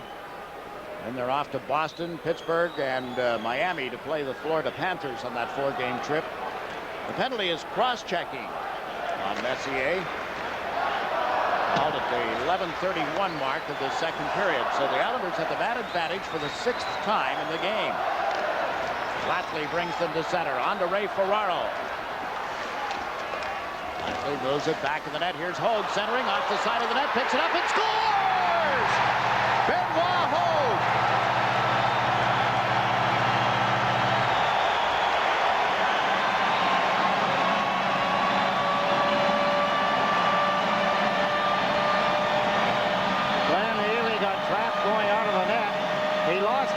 And Hogue took advantage of it. Flatley wheeled the puck around the goal. Hogue tried to put it in front. Healy got back toward the net, but Hogue put it off his right skate and in behind him. And as you pointed, Jiggs, Richter looks like he's got his mask on and ready to return to the ice after Glenn Healy has given up a goal here to Benoit Hogue. And it's a power play goal with Mark Messier in the penalty box. Well, actually, he's in the dressing room being attended to for some equipment problem, I believe. Benoit Hogue's 29th goal of the season. That puts Healy back on the bench and Richter back into the game. Some words between Healy and Keenan at the bench. Just an explanation, perhaps? I would have to think that under those circumstances, Healy's upset because he doesn't want to be pulled out for that particular play. You know he's mad. He is bitterly mad. Keenan was probably looking for a way to get Richter back into the hockey game. The only other time I've seen that look on Healy's face is when Pat Flatley made some comment about his weight. Hogue at 11:56 has given the Islanders their second lead of the game. Flatley and Ferraro assisted, and now Steve Thomas has dumped the puck in. Ryan Leach went back. 11 minutes and 11 seconds. Healy was in the nets for the Rangers and then gave up the power play goal to Hogue. And the chant of 1940 comes out of the Nassau Coliseum stands. Ferraro to Thomas. His shot hit Leach. Bergeron put it out in front again. He got hit. Aikinen goes down. There'll be a penalty coming up against the New York Islanders. A tripping penalty signaled. The referee did not detect the punch that was thrown at Turgeon in the other corner of the ice. I think Thomas has got more than the tripping penalty as Tikkanen went down in front of the net. Thomas heads for the penalty box, and I saw the signal by the referee. Looked more like a timeout. He got 4 minutes. I think the abuse of the official along with the tripping penalty. So that's a break for the Rangers here. Messier is back on the ice. Tikkanen got clipped from the side and behind by Thomas. Not a good play by Thomas, although Tikkanen, smart enough, he went down on the play. That drew a little more attention. So the Islanders in a spot here. They've got 4 minutes to kill. As you know, the New York Rangers have the best power play in the league. 23.8% efficiency to Detroit's 23.7%. But this will be their third power play chance of this game. They trail 4-3. Messier, Graves up front.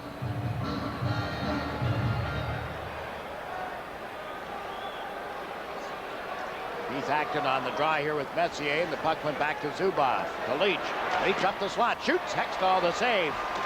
Ryan Leach gets to it. Leach did not have a shot on goal last night. Did not have a shot on goal in the first period tonight.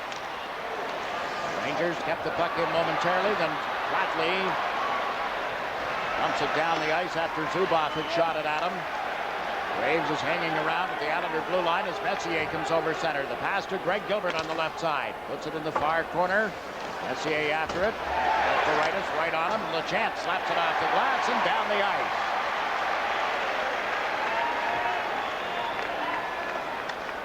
Richter fed it off. Zubov steps in front of the net. Flipped it toward Leach. Up to center ice. Cross ice pass. Kyprios getting it into the Islander zone. Hextall slaps it around to the far corner. There's Kyprios. Kasparaitis steps in. Didn't get it outside the line. Zubov to Kyprios. Fired it off the end boards, didn't he? And Scott LeChance goes after it. He's thumped, but Hogue is there to take the puck on to Kasparaitis. Now to McGinnis. McGinnis across the Ranger line with Kasparaitis. Can't get it through Leach. McGinnis with it again. Centers to Hogue. Hogue in deep. Sharp angle shot is blocked by Richter. Zubov with an outlet to Messier at center ice. Chased back by Molotov. All the way into the Ranger zone.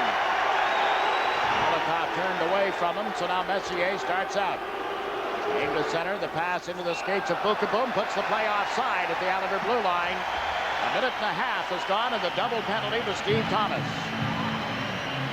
Islanders so far being able to keep the Rangers off balance. You know, Molotov, I was kind of looking at him as he went after Messier. He forced Messier off the puck. He could have easily kept going. And the reason he could do that, Jiggs, is because Travis Green is a smart young player. He moved back and played defense in Molotov's position. That being the case, if the Rangers were to break out of there, Molotov trapped. But you have to remember that Molotov can cover that 200 feet from end to end in about 4 strides. He can't get it cranked up, can he? Kovalev on the draw here, and the puck went back to Kevin Lowe. The Islanders 4, the Rangers 3, 5.5 minutes remaining in the second period. Teams played a 3-3 tie last night. Kyprios to Nemchinov, who shot it wide. Make a Bukaboom, rather, parked at the side of the net. Molotov freed it up. Bukaboom reaches back for it. Jeff Bukaboom looks to Kevin Lowe. Bukaboom left it on the boards. This is Kovalev. Kovalev takes, sets up Karpatsev for a shot that's blocked. It came right back to the defenseman. Karpatsev put it on the end boards. Molotov wheels it around. Here's Kevin Lowe. Checked by Delgarno. Lowe recovers the puck. Delgarno knocked it loose. It goes back in the net through Kyprios. Kovalev in the far corner to Kyprios. Bukaboom trying to crowd things in front of the net. Got that defenseman up on the forward line in this power play using Karpatsev and Lowe as the point man. And Delgarno gets to a loose puck, and the Islanders come to center ice. Delgarno shot it in off the skates of Karpatsev. Now a minute and 20 seconds remaining, and the penalties to Thomas. Karpatsev turned in front of Richter. Moved the puck up into center ice. Bad pass as it turns out, and it's shot down the ice by Flatley. That's Acton down there creating some havoc for the power play of the Rangers. Now they try to move it out of the zone. Dumped in from center ice, off Hextall's stick. Mike Hartman is out in the power play. Hartman gets tied up in the corner. Hasn't had a whole lot of ice time tonight. Here's Amante from back of the net to the blue line for Zubov, to Amante. Into Messier. Messier holds it, trying to make the pass back, got it to Zubov, off the boards to Messier, can't control it, Acton has cleared it out. And Hartman out, clogging things up in front of the net. Now 30 seconds left in the penalties to Steve Thomas as Zubov's pass went to Leach. Leach over the Islander blue line, drops it back to Amante, pad save, and then the rebound is shot wide.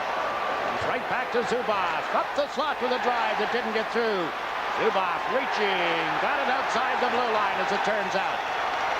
Now Brian Leach takes over at center ice. On to Mark Messier. Centers, Leach's check. Messier to Zubov at the right point. Back to Messier. Looks to Leach in the corner. Messier carries it in deeper. Sets up the pass to Zubov. Thomas is out of the penalty box. Kasparaitis blocked that shot from Zubov. And the Islanders are out of the zone. McGinnis up ahead. Marty McGinnis can't get it to Thomas. McGinnis walks out of the corner, drops it back. Molotov holds it, then shot it wide of the Ranger net. What action! Now it's shot down by the Rangers right to Hextall. 3 shots on goal, and the Islanders have killed 55 consecutive penalties on home ice. And they're called for having iced the puck. 2 minutes and 40 seconds remaining in the second period. In case you missed it, here's your Model scoreboard.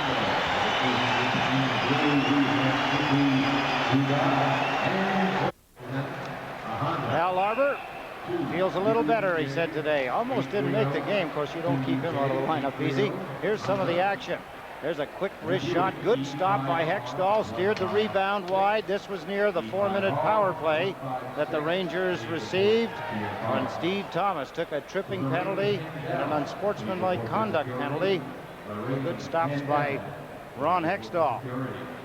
The Rangers are out shooting the New York Islanders 19-14 in the game. Keenan sends Kovalev into the middle. Kyprios on the right side, Greg Gilbert on the left. Jay Wells and Karpatsev the defense pairing for the Rangers. Islanders with Turgeon, Thomas, and Hogue. Turgeon gets it out of the zone. It's picked up by Thomas across the Ranger line. Shoots Richter, the pad save. Jay Wells got it away from Molotov covering the right point. Big Islander defenseman back with a feed to King. On to Thomas. King tangled up a little bit. Now Thomas gets it underway and just wide. Baskey at the left point. In around the boards for King. Thomas will pick it up in the corner. Centers Molotov right across the front of the net, and a takedown on Turgeon will cost the New York Rangers again. The Islanders control the puck. Turgeon unable to center it. Steve Thomas steps from back of the net into the slot. Ferraro with a shot. Glove save by Richter, and now the penalty to be called. 1 minute and 49 seconds left in the second period. A tripping signal. Pressure by the Islanders. Rangers pulling Turgeon down. Close in pass as Turgeon tried to take a pass. I believe it was from Derek King as the Islanders got down deep. Kovalev on Turgeon. That was Molotov. Look at the pass just out of the reach as Turgeon is taken down. So the Islanders can't complain that they haven't had power play opportunities in this hockey game. Although Benoit Hogue converted a power play, Marty McGuinness in the first period converted one. This will be power play chance number 7, so the Islanders 2 for 6 with the man advantage tonight and have killed off 4 penalties against. Ray Ferraro with Patrick Flatley and Benoit Hogue. Herbers and Molotov on defense. Hogue nuts the puck back toward Molotov. It's knocked away. Larmer moves it on to Tikkanen. Tikkanen fires from the blue line off Hextall's pads with that drive. The Rangers, as we mentioned earlier, have 18 shorthanded goals this season. Messier, Graves, and Tikkanen have 9 shorthanded goals combined, all former Edmonton Oilers. No Edmonton player this season has a shorthanded goal.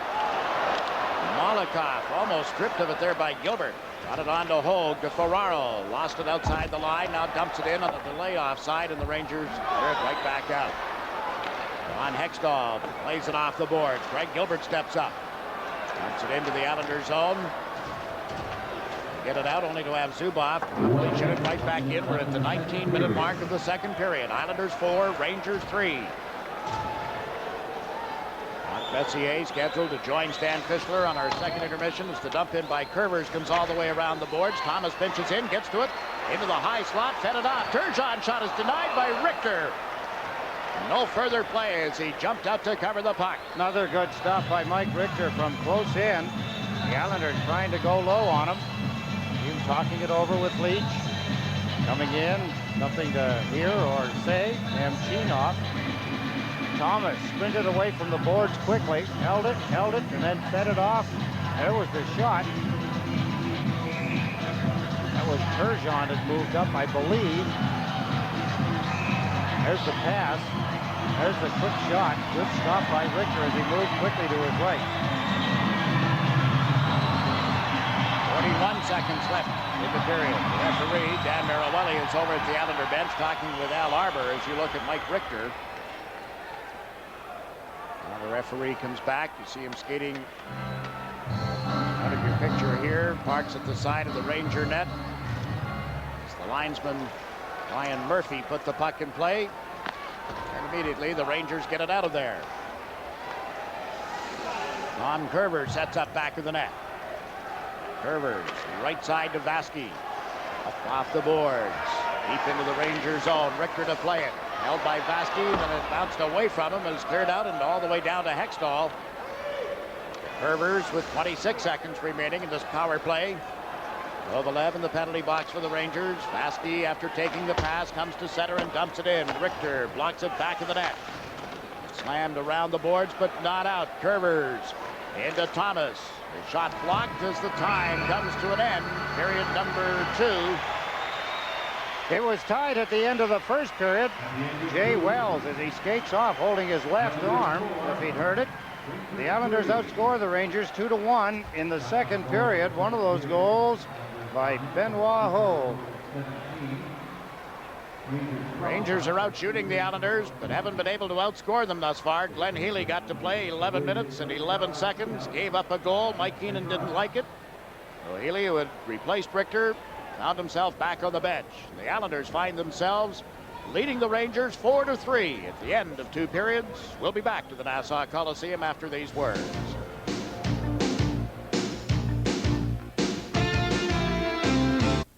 Last year, the New York Islanders made a stirring second-half run that drove them to the Stanley Cup playoffs. Score! Turgeon! Their miraculous playoff run culminated with a stunning defeat of the Pittsburgh Penguins and the Patrick Division Championship. The Islanders are ready for another miracle. Are you? It's never too late to join the growing list of Islanders season ticket subscribers. Call 1-800-882-ISLES today to reserve your seats on the aisle. 4-3, the Islanders leading the Rangers after 40 minutes at the Nassau Coliseum this Saturday night. And for the Tri-State Ford dealers, here's a look at the shots on goal. They were even after 1. The Rangers end up out shooting the Islanders 12-9 in the second period, 20-17 after 40 minutes. Shots favoring the Rangers, but the Islanders have a 1-goal lead, that on the power play goal by Benoit Hogue. 3 times tonight, Mark Messier's been chased to the penalty box. Once he's been chased to the studio. This may be a little more to his liking as he joins Stan Fischler.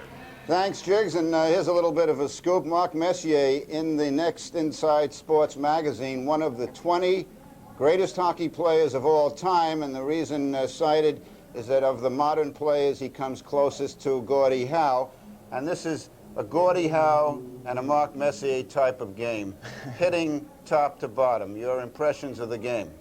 Well, I think it's been a pretty well-played game, hard-played game. I think both teams, anytime you have a back-to-back series against a divisional rival, that second game is usually the toughest game, and both teams have come out and played hard, and so far it's good. Well, it was hard at the Garden, and it's certainly hard tonight, but particularly Kasparaitis and you having a tilt. We'll take a look at some of the battles going on here. You guys come out about even in the total thing. I don't know how much we're going to see, but tell me what's happening. Well, just a good battle. You know, he plays an aggressive game, and I think you're going to give him a little comeuppance right here. You know,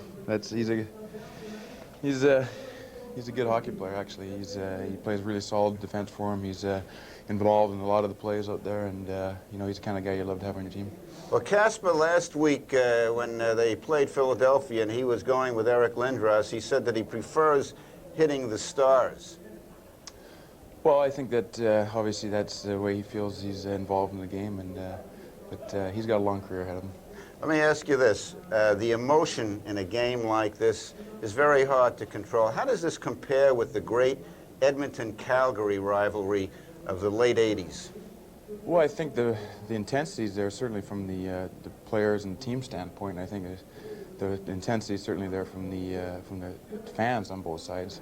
I think the game has changed an incredible amount over the last 5, 6, 7, 8 years, even the last 4 years. So I don't think that the hockey itself can be as intense just because of the way that they've tried to clean it up. And you know, it's just too many penalties, too many interference, too many calls and minor penalties out there that ruin from the flow of the game. Let me ask you this now. The Rangers having one of the best seasons ever. The transformation has been just incredible to anybody who watched the team. How much credit goes to the new coach?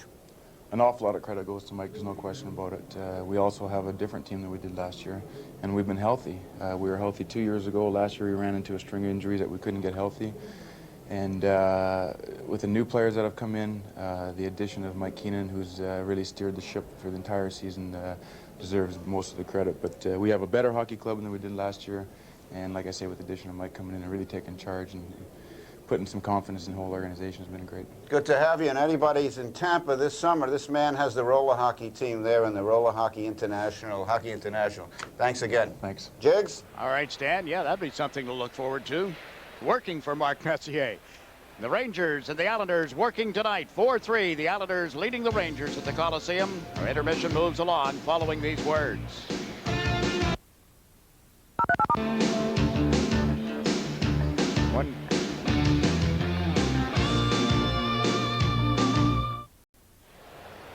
Tonight's hockey game was tied 2-2 at the end of the first period. Now 4-3. The Islanders leading, looking ahead to the third on home ice.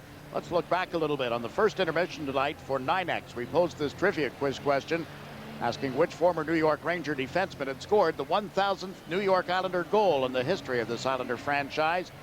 Said it wasn't Arnie Brown, but we didn't mention this name, did we? Burt Marshall. The goal against the St. Louis Blues back in December of 1976 was the 1,000th in Islander history. Burt Marshall broke in with the Detroit Red Wings and went out west. The expansion of '67, playing for Oakland, later known as the California Seals, went to the Rangers, then to the Islanders, and over his 14-year career, played 868 games and still, to this day, draws a paycheck from the Islanders as one of their scouting staff. Burt Marshall, the answer. Benoit Hogue's goal is the answer to this stage. 4-3, Islanders over the Rangers. Back with more right after this. On the next Halls of Fame, it's a profile of New York Knicks legend Willis Reed. I'm just thankful that no one else thought I could play except the Knicks, and they drafted me in the second round. Halls of Fame premieres Monday, March 14th, only on Sportschannel. Goes the Turgeon. He scores! There was not by Hexler. Turgeon to begin. He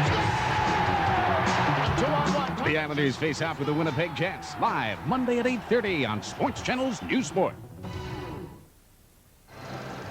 The game summary to this stage is brought to you by Mobile. You see the New York Rangers on back-to-back goals by Adam Graves, his 45th and 46th of the season, had a 2-0 lead in the first period. Those goals 34 seconds apart. And then Ferraro scores at 12:28, and Marty McGinnis on a power play at 19:26 of the opening period, tied 2-2. The Islanders get the lead for the first time tonight at the 45-second mark of the second period. Turgeon's 25th with assists to Curvers and Pilon. Glenn Healy would come into the game, replacing Richter at that stage. Kovalev scores for the Rangers at 2:55. Kovalev's 11th. Messier and Leach assisted. So it's 3-3 until the 11:56 mark. And with Messier sitting out a roughing penalty, Benoit Hogue scores his 29th goal. Flatley and Ferraro assist. And the Islanders have a 4-3 lead. And Glenn Healy promptly had a seat back on the Ranger bench. 20-17. Are the shots on goal, favor of the New York Rangers. Power play is the difference. Islanders 2 of 7, Rangers 0 of 4. And really, when you look back as we start this highlights reel for Mobile, it all begins with a face-off, and the Islanders take the lead for the first time as a result. Interesting to point this out, Jiggs. We'll take a look at how the Islanders take the lead for the first time in the hockey game. And if you're looking at the picture, the face-off is going to come here. Of course, Turgeon's going to take it. Pilon, look where he's standing. A little chancy there, but look at the coverage here and here. Curvers is going to move up. The puck is going to be dropped. Pilon is going to move it here. It's a set play. Turgeon hits for the net. The puck is shot. Healy will kick the rebound out, and it's in about this area, maybe a little right of that Turgeon will slap it into the net. The Islanders will have the lead for the first time in the hockey game. There's Rich Pilon. The move. There's the slapper, and here comes Pierre Turgeon, and just a set-up play. Well, your circle was right on the bullseye. The spotlight is on Pierre Turgeon, King, and Thomas as the goal at the 45-second mark in the second period gave the Islanders a lead at 3-2. But the Rangers come back at the 2:55 mark. Leach to Messier, and watch what he does. Messier uses his speed and his experience, and he's looking. And of course, Kovalev knows where to move down into the open spot. You'd see Hextall stretching out, but he couldn't get there in time. Alexei Kovalev's 11th of the season. Messier and Leach assist at the 2:55 mark. But Messier takes a roughing penalty and the Islanders regain the lead. Glenn Healy goes out to play it. He missed it. And then when Hogue tried to play it to the front, it went off the side of the net. Hogue grabbed his own opportunity and fed it through the feet of Healy. And then Mike Keenan went ice fishing, and he planted the hook in Healy and took him out. Just over 11 minutes of time for Healy. So Richter's back in the game. Hextall's gone all the way for the Islanders. 4-3 after 40 minutes. The final period is just around the corner. Don't go away now. On Tuesday, March the 15th, the New Jersey Devils face off against the Islanders. That's at 7:30. Students who present their student ID at the box office will receive a $16 ticket for just $12.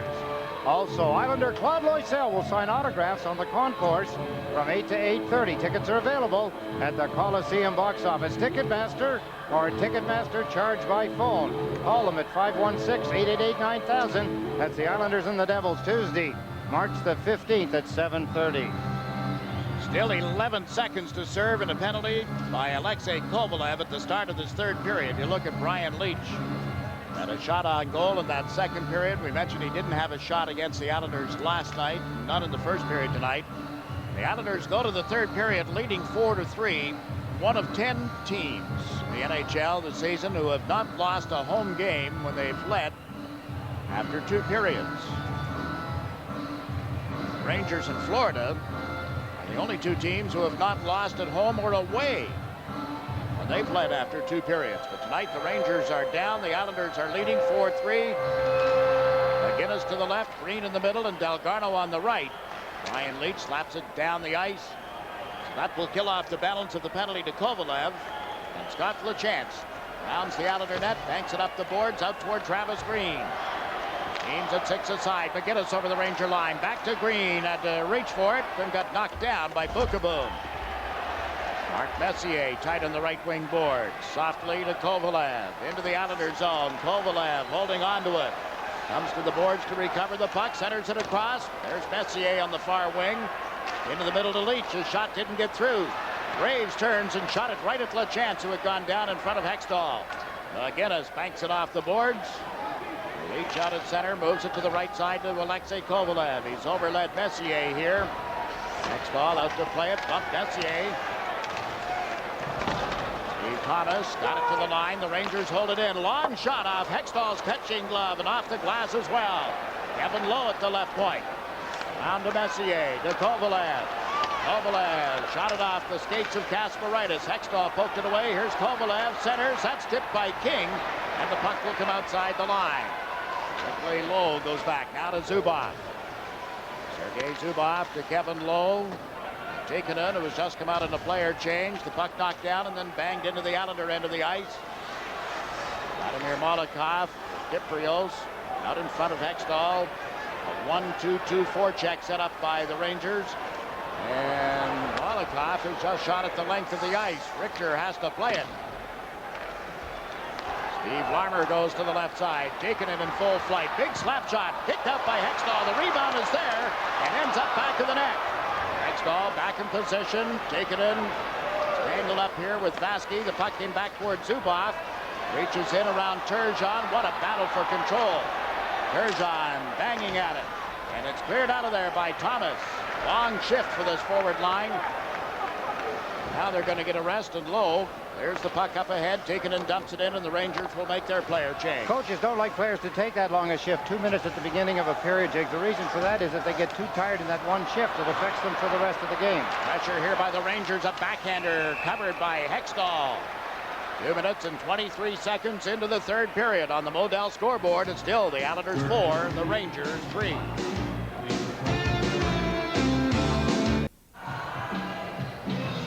That's the Tikkanen. He likes to shoot the puck. He'll shoot it from just about anywhere, as demonstrated here. Good, hard shot. See that goaltender, Ron Hextall, lost his balance after making the save. Puck came off the boards, back to the line. A shot up the slot gets blocked. Vasky moves it on toward Benoit Hogue, driving on Karpetsov. Pulls up, makes the pass off Flatley's stick. Flat lead, back to Vasky. Long shot to a screen, and a nice screen set up in front of Richter. Puck stayed at the Ranger line. Karpatsev moves it to the left side, and Greg Gilbert dumps it right to Hextall.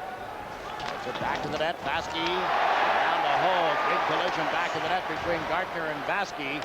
Meantime, Ferraro is into the Ranger zone, nudging the puck by Leach. Sergei Nemchinov moves it on to Jeff Bukaboom. Bukaboom slaps it off the glass in the Islander zone. Here's Mick Vakota playing it up the left wing boards. Too far for Maley. Bukaboom shot is knocked down in front of Hextall. Gartner gets knocked off the puck. Down to the deck goes Pilon. On to Maley, to Acton. 2-on-2 at center as Vakota jumps up. Acton dumps it in around Leach, drives in after it. Keith Acton centers. Richter puts a catching glove on it and forces a face-off on the Ranger end of the ice. Now some scuffling for whatever reason. Monte and Acton continue to push at one another as linesman Kevin Collins has Vakota and Bukaboom at long range.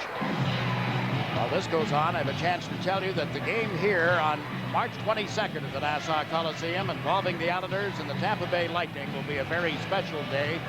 Tonight, the Islanders joining forces with local veterans group to support the Nassau County Veterans Monument Fund to honor the veterans of Korean and Vietnam Wars, POW MIAs of all wars.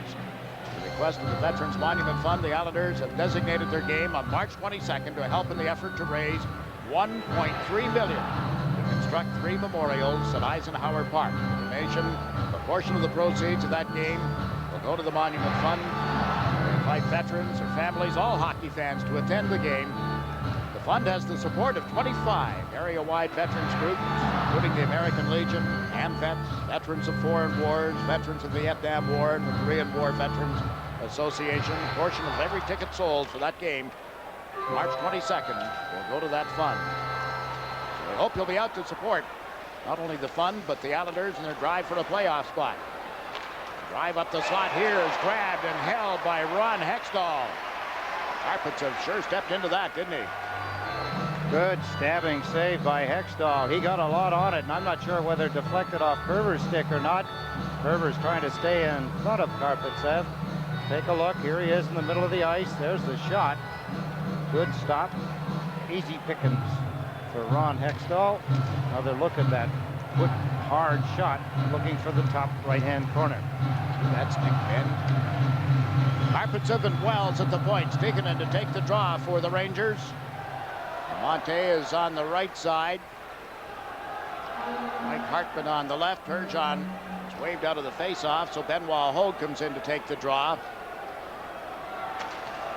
Hogue won the face-off, and Curvers plays it up the boards. Too far for Thomas. It bounced away from Wells. So Karpatsev goes back. Turgeon and Thomas come into forecheck.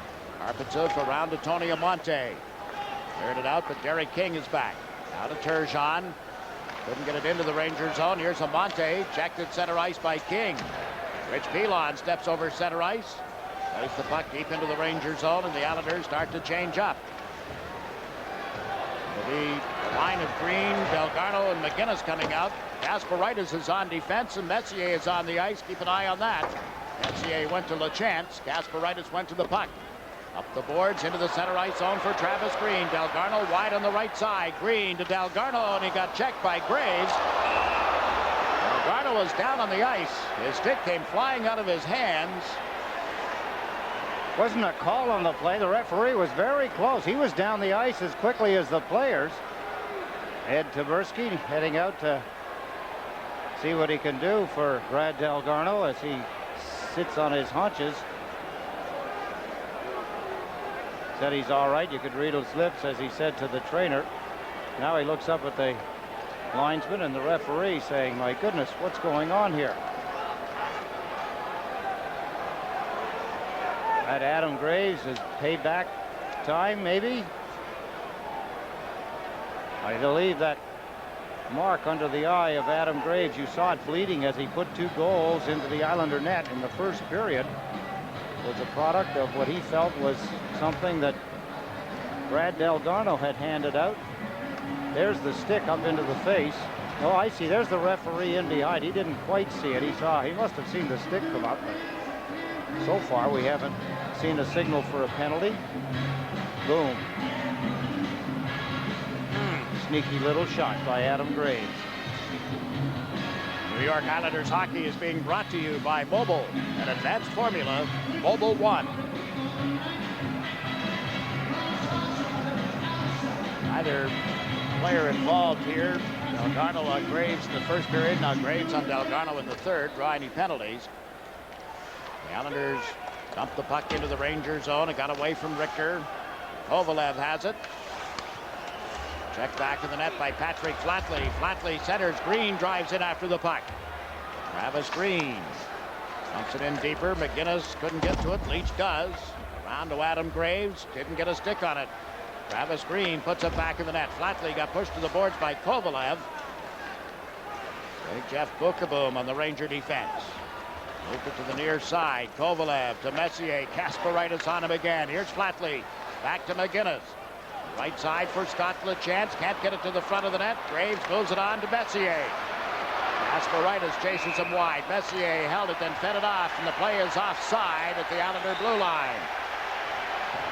Let's check in with the Model scoreboard early in the third period. Our camera poised on the eye. Look at that for a nasty-looking eye. Adam Graves, he was talking with Messier moments ago, and I'm pretty sure the conversation revolved around, I got him back. Still 14 minutes and 45 seconds left in the third period. Tikkanen won the draw. Kevin Lowe to Zubov. Back to Lowe. Kevin Lowe flips it on into the Islanders zone. Going back is Derek King. In comes Tikkanen. King around the near boards. Into the skates of Larmer. Puts it on the end boards. King there once more to Thomas out into the center ice area. And Zubov cut in front of Turgeon.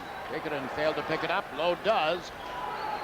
Back goes Pilon. Larmer in. Bumped off the puck by Pilon. Larmer regains his balance, but not control of the puck.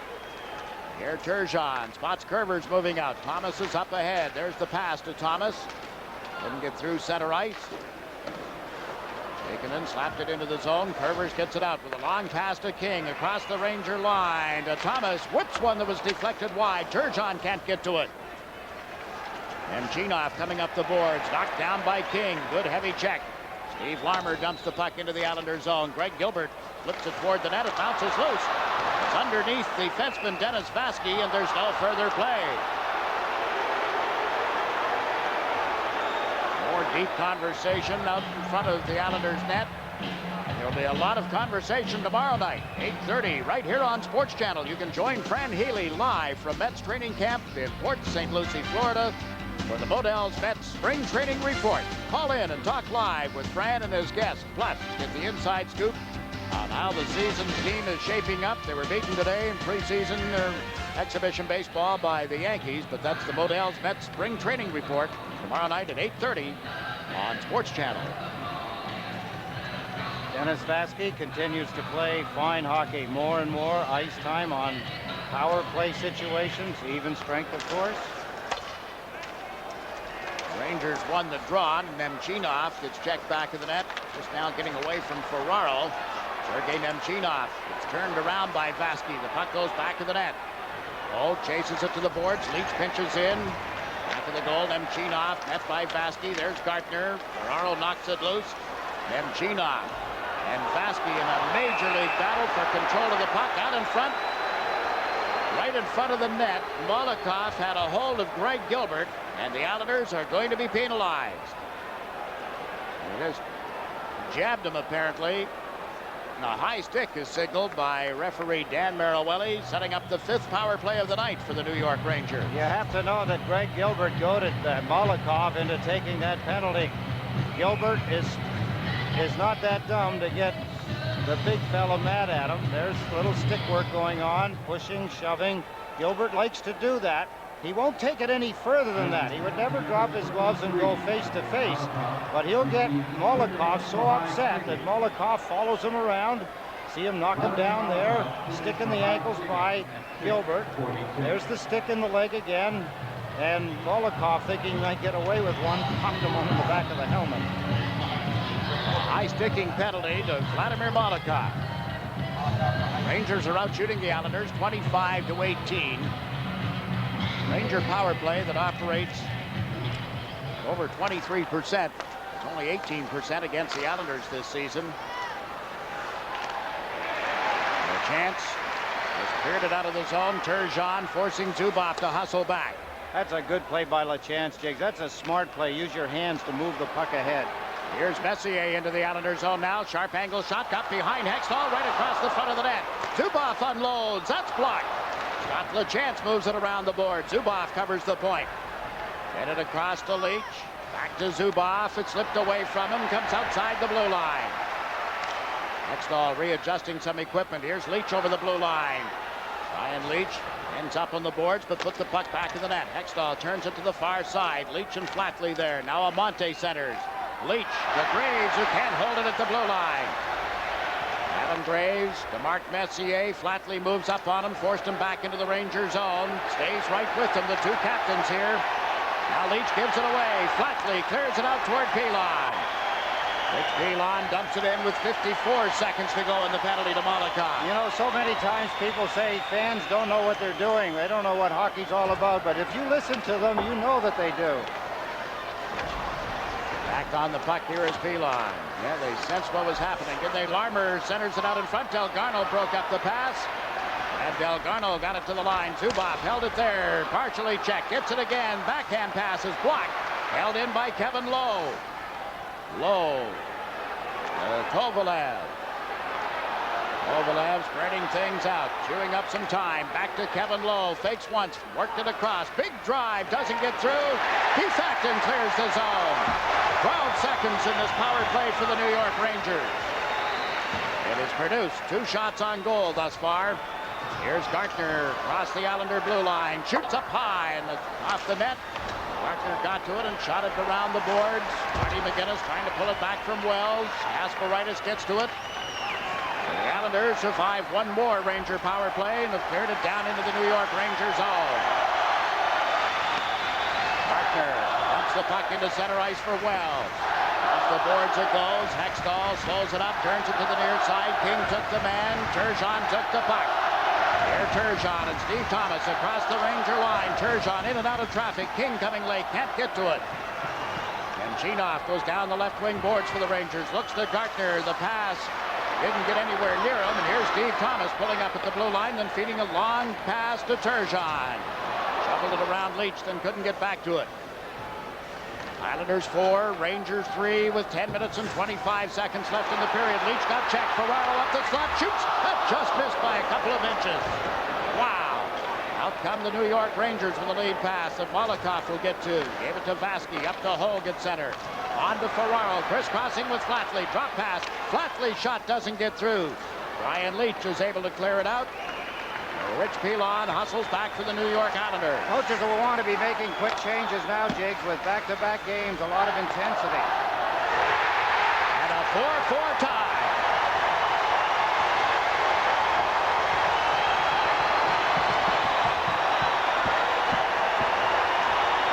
Shot from the right point position, and the Rangers have tied up the hockey game. Unsuspecting as it may be, the shot was a good one. I believe it was Bokaboom who let it go. Seemed to fool Hextall. He may have been screened. There the Islanders moved the puck around the boards. Bokaboom let the shot go. It deflected and may have caught the goaltender. It may have been deflected by Amonte. Hard to tell. Here comes the shot. There's that Tikkanen standing in there. It seemed to change direction. It may have caught the goaltender, Ron Hextall, but here the Islanders, passing the puck around the boards, pay the price of coughing up the puck. So the game is tied 4-4. That goal at the 10:05 mark of the third period. Hextall hard around the boards. Is he upset? He went for that puck, it would appear. Flatley dumps it out of the zone. Zubov with it at center ice. Gartner off the heel of his stick. Amonte gets to it. Checked by Molotov. One fan on it. Then Gartner is unable to regain control. Low centers in front. Nemchinov a shot that steered aside. Hey, Ferraro to Flatley, and he's tipped it down the ice as the Rangers step up the tempo now. They have, Jiggs, and they're skating well. They've got the Islanders pinned in. The Islanders with only one shot so far in this period. They're Sergei Zubov dumped it in from center ice. Hextall has to cover it. So there'll be a face-off coming with 9 minutes and 7 seconds left in the third period. Time to pause for a local break.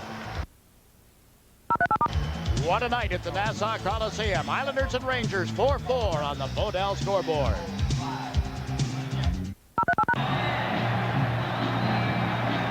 There's a look at Jeff Bokaboom. See that he's got his 6th goal and tried to score at 4. Beautiful shot.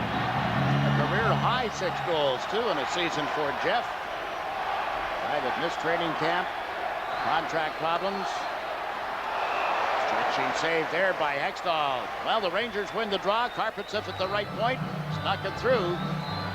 Rangers are making it tough for the Islanders, Jiggs. The Islanders actually are making it tough for themselves. They coughed the puck up that tied the score. Each shot on goal, Sal, and looks more like a new experience each time the Rangers get a shot, and they've had 9 in this period to the Islanders 1. Now Pierre Turgeon leans in on the face-off with Steve Larmer. Larmer put the puck in the corner, goes right to it. Larmer gets checked by Turgeon, however. Hogue didn't get it out of the zone. The Rangers get checked in turn, and here's Hogue down the left side. Thomas with him, coming late as Molotov. Hogue chased off the puck. Thomas with it now. Steve Thomas. Tied up in the corner by Kyprios. The puck goes to Hogue. He's dragged down. Still tried to center, and it comes right back to the near side, and Kyprios moves it out of the zone. Molotov reached in to take it away from Larmer, and then lost it. Larmer dumps it in. Rangers going for a change. Baskey moved it out. In the Ranger zone, they set up, and the Islanders go for a player change. Bokaboom with a late pass to Amante. High hurdled over the back of Kasparaitis. Crowd reacting to that. Then Chinoff drives back to the net. The chance hung right with him. There's a penalty call coming. It'll be against the New York Islanders. The Rangers get to the puck. Bokaboom plays it off the side of the net. Comes loose in front. Hextall makes a save. And it's cleared away by the defense. Scott LeChance's challenge might be a good idea here to see if he can get somebody to go with him. He's the one ticketed for the penalty box, I believe, on what from here appeared to be a weak call, but it's a holding signal by referee Dan Marawelli. Wow, I can't believe that the referee is calling that one with some of the stick work that's been going on in this hockey game by both teams. He's ticketed somebody. Look at Scott LeChance. He can't believe that he's getting a penalty. Nemchinov was moving outside from behind the net to the corner. Scott LeChance, it didn't appear that it was that aggressive a play that he was. Take a look. That's behind the net. Wow. If that's the call, we're going to see a busy third period. Here's Amante getting tipped over, up and over. Looked like Amante was trying to sit on the bull, the raging bull, just a little too long, and didn't come out on top. Came out on the bottom. A chance sits for holding. All to 12:03 of the third period. Once more, the Islanders put this penalty-killing streak on the line. New York Rangers are 0 for 5 on the power play tonight. Turgeon beat Messier on the face-off. Molotov drives it around the boards. McGinnis got to his man, trying to tie him up. Zubov able to play it back in the net. Molotov quickly in front of Gartner, didn't get it out. Ryan Leach dumps it around the end boards. Hextall slaps it away from Messier. Zubov pinches in, over goes Vaski, didn't clear the zone. Adam Graves plays it to Zubov. Out of Messier to Zubov. Zubov chased back toward the blue line, turns, got checked by McGinnis, who's cleared the puck to center ice. Leach with it now, Brian Leach. Turns away from Acton. Puck comes to the near board, Zubov steps into the Islander zone, waits, tried to get it to Messier, Acton went to him. Vaski went to the puck, 3 Rangers on him. The puck comes off the boards. Here's Adam Graves, back to Messier. Acton is right there. Heath Acton shovels it onto the stick of Molotov, who starts out. Molotov with Gartner tugging at him, turns back and then shoots it down the ice. 54 seconds remaining in the penalty to LeChance. 6 minutes, 45 seconds to go in the third period. Leach is into the Islanders' zone. Played it to the right wing board. Stiginen Kasparaitis arrives, so does Flatley, who gains control of the puck. Lost it, however. This is Kovalev. To Amonte, it slipped away from him. Pilon turns it up the board. Flatley can't get it out of there. Green can't get a stick on it. Leach is checked by Flatley. The puck spins to Zubov. Centers into the high slot. Amonte with a shot. Blocked by Hextall with that blocking glove. And Flatley clears it down the ice. Richter turns it up ahead. Kovalev leads the rush into the Islander zone. Put it in the corner, then plays it away from Molokov. Kevin Lowe is pinched in. Delgarno was there trying to move it out. Over goes Kasparaitis. The puck ends up on Kovalev's stick, and then he's checked by Molokov. This is Kasparaitis for the Islanders. Flips it out of the zone as LaChance is out of the penalty box. Nikitanen shoving at Kasparaitis back in the Islander zone. Karpatsev moves the puck on into the Islander end. Back on it is Vaski. The game is tied 4-4. Harry King checked at his own blue line. The Rangers dump it in. Get the play back onside. Here's Vaski with the puck.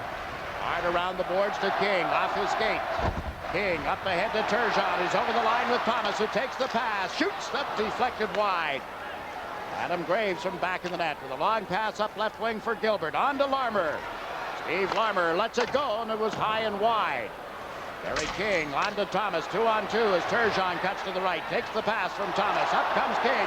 Drives to the net. There's the pass. Couldn't get it through, and a delayed penalty call against the New York Rangers. An interference penalty sets up an Islander power play as we update the Modell scoreboard.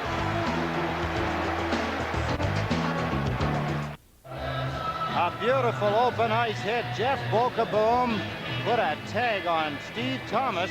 Thomas dropped the puck. Wham! And you say, what's wrong with that? I mean, that's a tough call for a referee to make. But he called it. Bokaboom says, wait a minute, he dropped the puck. Unfortunately for Jeff Bokaboom, Turgeon had picked up the puck and taken a stride or two, and then he hit Thomas. Once the player drops the puck and someone else picks it up, he's not eligible anymore. I'd have let it go. I thought that was a great hit. The Islanders have had only one shot on goal in this third period. You see they're 2 for 7 with the power play tonight. Turgeon, King, Thomas, Gerbers, and Molokov. Armour and Tikkanen up front for the Rangers. Zubov and Lowe on defense. Here's Molokov up the slot. Didn't get it through. Thomas failed to make contact with it. Now gets it to Turgeon. He is dragged down, and the Rangers don't get it out. Molokov in around the boards toward Thomas. Centers to King. Can't pull it to the forehand in time.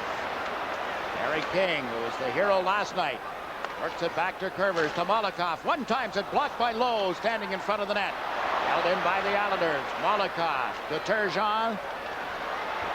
Four-man box defense. The pass to Thomas. Slipped it behind King, who had driven to the net. This is Curvers.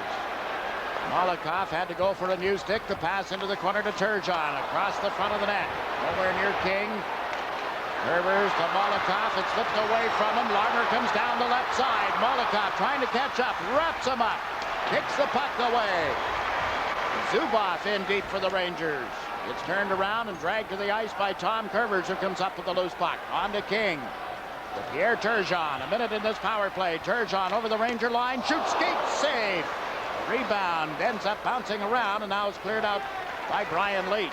Pretty tired group of hockey players on the ice right now. The Islanders doing their best, trying to finish it off here with a power play that has 40 seconds remaining. Carrying it out of there is Dennis Vaski. Steps over center. Out of wide of the Ranger net. Richter turns it back to the goal. Leach around the boards. Vaski pinched in. Vaski kicked it away from Messier. Here's Ray Ferraro. Through Vaski. And on to the stick of Adam Graves. Graves past the Islander line with Messier. Gave Messier the puck. The shot hit Vaski. Goes to the side of the net. Graves is there. Hextall covers it with the big catching glove. 14 seconds in the power play for the Islanders. 3 minutes and 20 seconds left in the third period. The game tied 4-4. Well, I have a minute, Jiggs. One of Long Island's great sportsmen, Vince Scotto, is battling a severe illness. He can't be at the games, but we know he's watching. And to my friend Vince, all of your friends, keep battling. Our prayers are with you, and good luck. A great guy.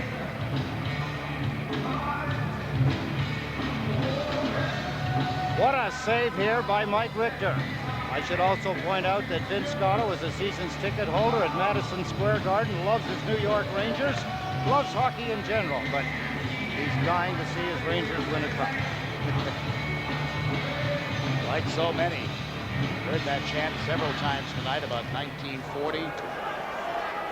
Gasparitis back of the Islander net, turning on Nemchinov. Steve Thomas back to recover. 6 seconds in the man advantage. Thomas, neat move on Gartner. 3 Rangers back.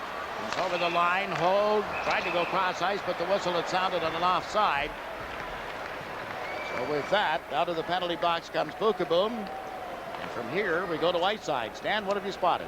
Well, Jiggs, it's right now the key to this game is don't make a mistake. And one mistake that the Islanders have made earlier in the period, and that has been their bugaboo from time to time, has been line clearances around the goal. Of course, the one that led to the tying goal was an example of that. The other key is going to be Hextall's manipulation of the puck. He's done some good work tonight, and sometimes it hasn't been. So this is going to be very interesting from here on in. Jiggs, Eddie? 31 shots for the Rangers, 19 for the Islanders. Last night through 65 minutes in a 3-3 tie. The difference was 35-33, if I recall correctly. Shots on goal.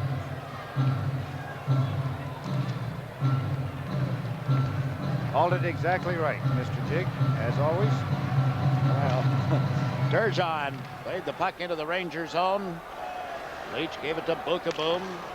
Off Nemchinov's stick with that maneuver. Molotov to Derek King. Dumped it in around Gartner. Leach will go back, making the exchange with Richter. Ryan Leach turns away from Turgeon. Gave the puck to Bukaboom. Cross ice off the boards, down into the Islander zone. Hextall directing traffic, fed it off to Dennis Vasky. 3 Rangers in deep. The puck goes off. Gartner's stick and into the seat. 2-3-4. 2 minutes, 34 seconds left in the third period. What an outstanding game again for Dennis Vasky, Jiggs. He's played his position very well, and if you're watching the Islanders regularly as we are, he has to be, along with Marty McGuinness, 2 of the most improved players this season in the league. Not just with this Islander team, because they have taken themselves into that kind of an area where they're recognized now by scouts and players of other teams, coaches, obviously. Ferraro is out here now with Hogue and Flatley. It's the Islander forward line against Tikkanen's unit. Tikkanen with Amonte and Hartman. It's Amonte, chased back by Ferraro. The puck goes to the corner. Tony Amonte gets to it. Amonte turns it in deeper.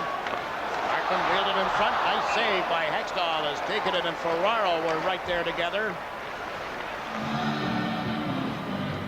Mike Keenan injecting some fresh legs into the lineup. Hartman, who hasn't had any more than 3 or 4 shifts in the hockey game. Tikkanen, who has had several. He's had a whole lot, as a matter of fact, as he's been out as a penalty killer regularly. There's the backhand play to the front of the net by Hartman, and Tikkanen being closely watched by Ray Ferraro. Ferraro looked both hands up in the air, saying, "I don't have a hold of him. I'm not doing anything to impede."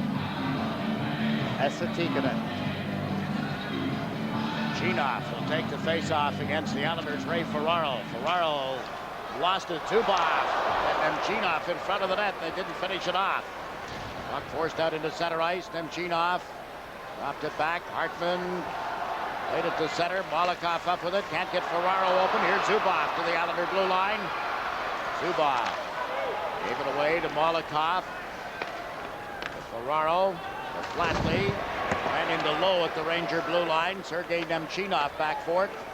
Around the end boards, Flatley goes to that side. So did Hogue. So does Ferraro. Flatley comes off the boards. The pass off Ferraro's stick. Out into center and a break for the Rangers. Hartman moves in. Shoots. Hextall to save the rebound. He's got that. What a stop off Nemchinov. Going to be a penalty on the play, but Ron Hextall has just kept the Islanders from losing the hockey game. Molotov made a mistake. He gambled offensively at the line of the blue line of the Rangers. Watch Molotov, number 23 in white. He went in, tried to scoop a puck up. Hartman grabbed it, raced up, blistered a shot, rebound. Nemchinov both of them stopped by Ron Hextall. That's the original shot. Hextall well out of the net. Much better balanced as he got the rebound and was able to hold his feet long enough to take the rebound away as Nemchinov came in quickly following up the play. Shots on goal in this period are now 14-2 in favor of the New York Rangers. Ray Ferrero has drawn the penalty for holding, so the Rangers, with 1 minute and 27 seconds remaining in the hockey game, it's tied at 4, and they are the best power play in the league against a penalty-killing group that haven't given one up for something like 53 or 54 times. Short. Zubov rips one here that went wide. Hextall poked it to the corner.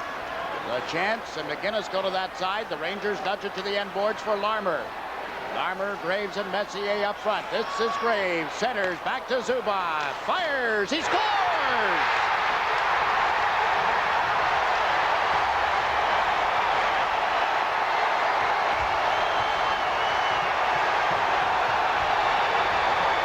.57 of the third period. The power play goal for the Rangers gives them a 5-4 lead. Think back to the mistake that the Islanders made at the blue line of the New York Rangers. While Hextall made both saves, it was costly in that Ray Ferrero took a penalty on the same play. Here's Zubov on a pass from Adam Graves, a beautiful pass. Zubov from the blue line ripped it beyond Ron Hextall. You can see how much it means to Zubov. There's the pass by Graves. Crisp pass onto the tape, and then he just blew it by Ron Hextall for a 1-goal lead with 1 minute and 3 seconds remaining in the hockey game. The stories coming into the game were streaks. 15 in a row here without a win for the New York Rangers. The Islanders' penalty-killing streak at 51 went to 57 before giving up that power play goal by Zubov. Now, 1 minute and 3 seconds left in the third period, and the Islanders trail by a goal.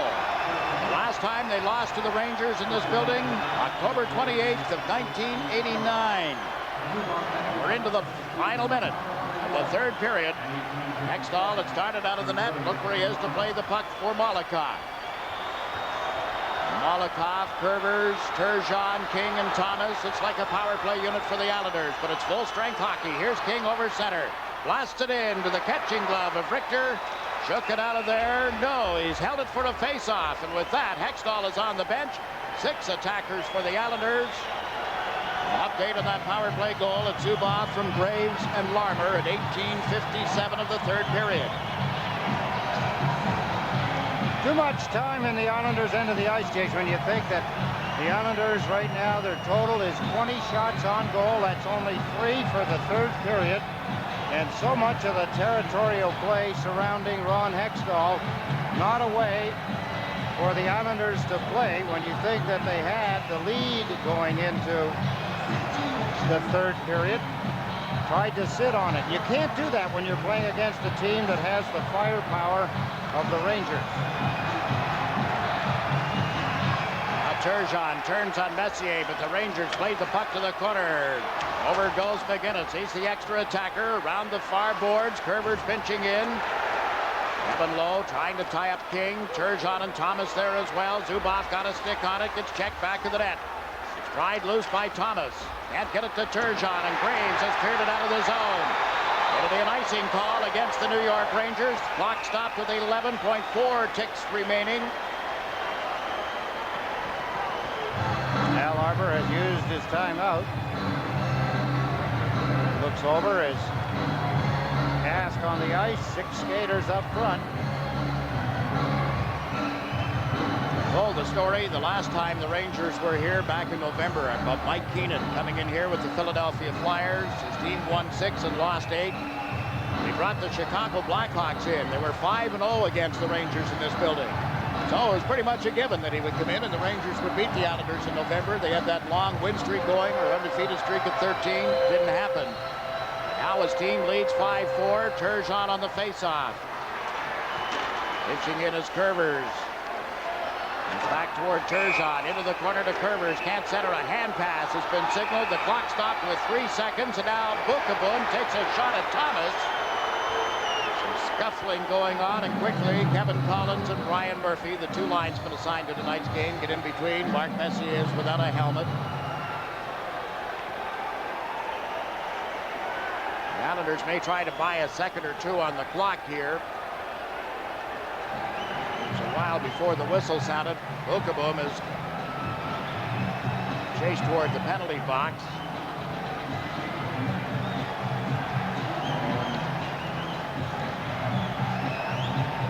Clock here showing 3 seconds to play.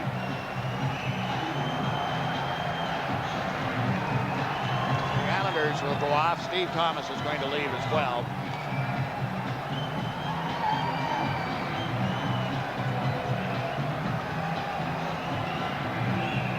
Intensity of the hockey game. The Islanders trying to get the puck to the front of the net. There was a hand pass, and Marty McGuinness and Larmer started to jam at each other. Thomas came in quickly. Messier, Eric King.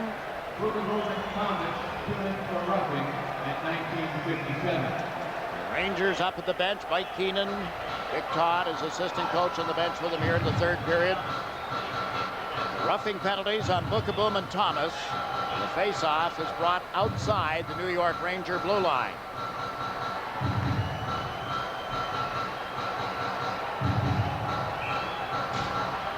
Heading back. Excuse me, Jake, just a matter of dropping the puck. Go ahead and finish your thought. Sorry. He's dating back to 89. It's all over. The streak. A couple of them have all come to a close tonight. Ron Hextall, 6 straight wins at home. The penalty killing of the New York Islanders. And the Rangers, who had not won here since October 28th of 89, celebrate a come-from-behind 5-4 victory. Interesting to be able to find out what goes through the minds of the Rangers. Is it 2 points so important? Is it the bragging rights that's more important? Or the fact that this team, the Rangers, haven't been able to win here in 15 hockey games? It'd be fun to ask them.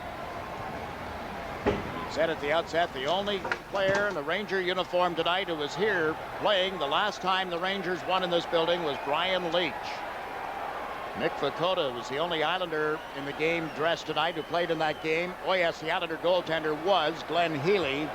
And he got to play a little bit tonight. 11 minutes and 11 seconds before getting the hook. Some dejection on the faces of those players headed down the hallway here.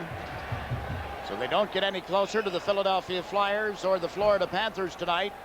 And the New York Rangers have won at the Nassau Coliseum. Stop the presses. 5-4. Rangers over the Islanders. Back to wrap it up after this.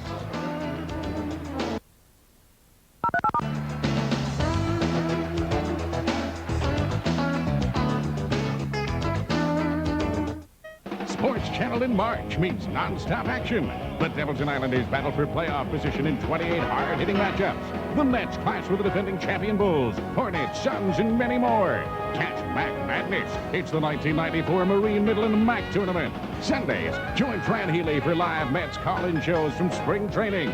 Celebrate the 69 Mets 25th anniversary on the Miracle Remembered Special. Halls of Fame profiles Willis Reed. It's all for you in March on Sportschannel.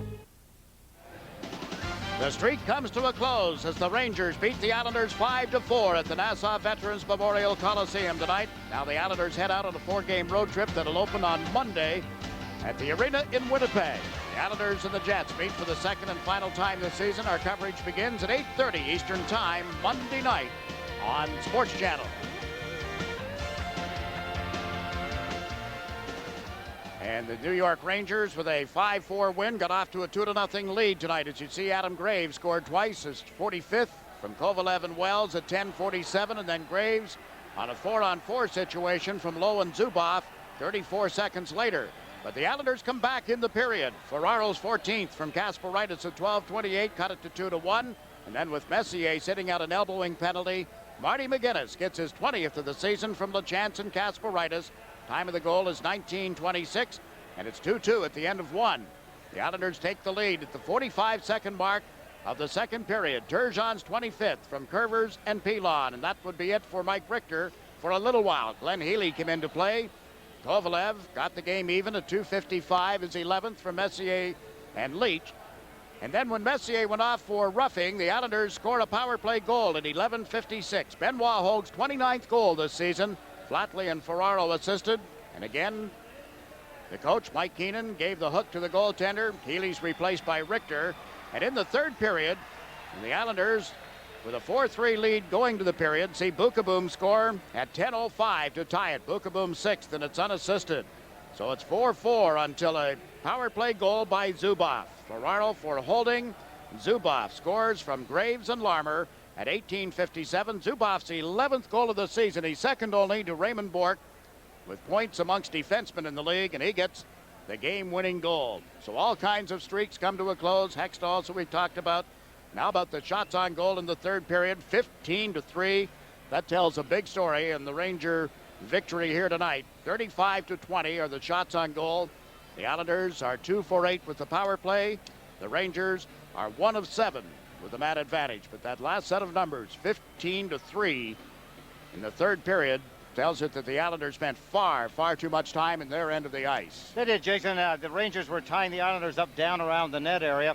Consequently, when you think of the 2 goals that beat the Islanders in the third period, Bukaboom from the point position, as well as Zubov, that's what you get. Although Zubov was on a power play, even though the Islanders, you said it right. I mean, they just did not play a good third period. You can't spend that kind of time and be outshot by those kinds of numbers. They have gotten away with it every now and then, but against the Rangers, you just can't expect to play that kind of a game in the third period and come out ahead. You look at the number of power play chances tonight, 15 between the two teams. Yeah, fairly even, 8 for the Islanders, 7 for the Rangers.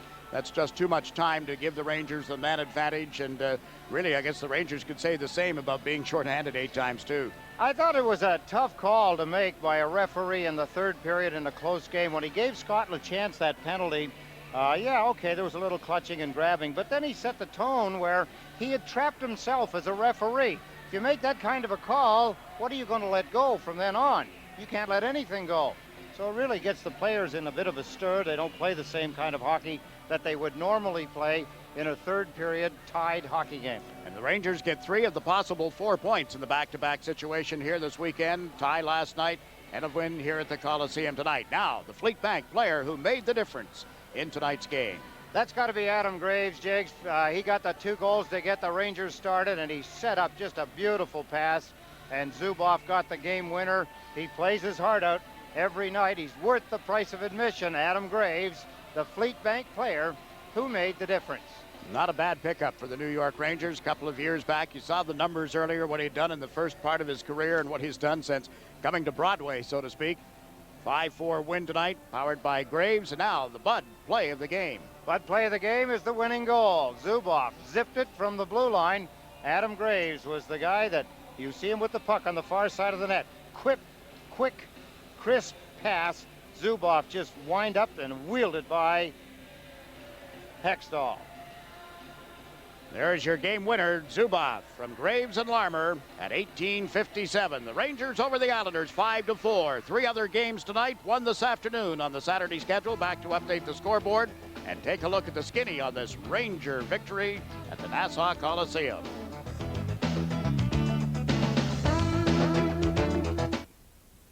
Welcome back to the Nassau Coliseum. The Rangers over the Islanders tonight by a score of 5-4. There is action beginning this afternoon in the National Hockey League, and at the Meadowlands, the New Jersey Devils defeated the Calgary Flames 6-3.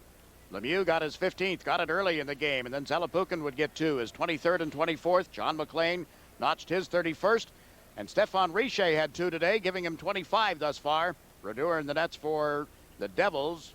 Mike Vernon started, gave up 5 goals in 2 periods for Calgary and was replaced by Trevor Kidd in the third period. Fleury got his 28th, Suter his 4th, and Titoff, a shorthanded goal, his 23rd.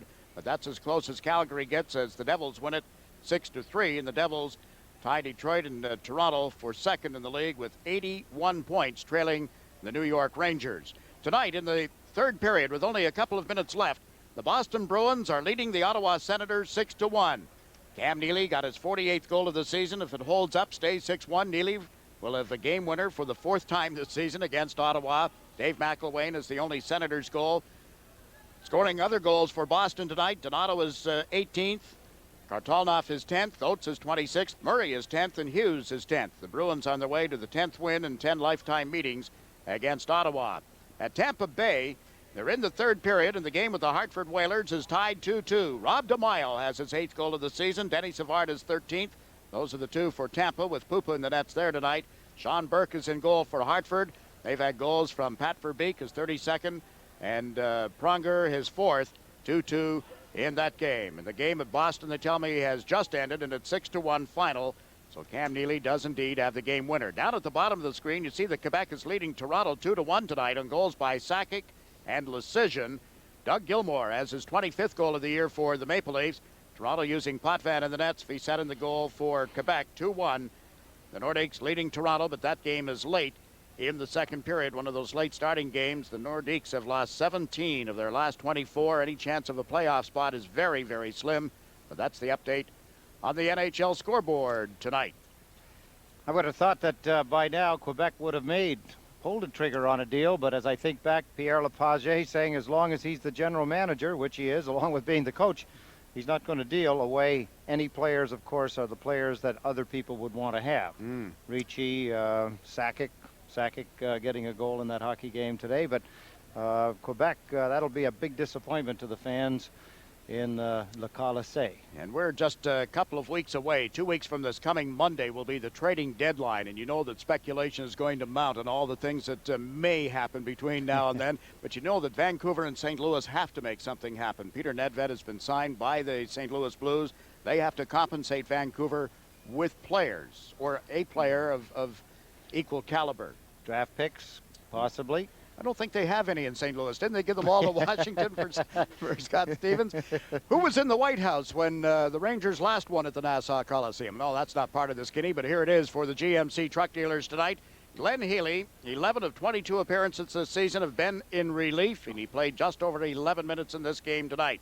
The last Ranger win at the Coliseum, as you see, the date, also the second game of home-and-home series between the Islanders and the Rangers, one that started in the Garden and came here. And then Adam Graves, point number 3, 19 goals in 25 divisional games on the season. And once again, the final score, the Islanders are beaten at home tonight. The Rangers 5, the Islanders 4.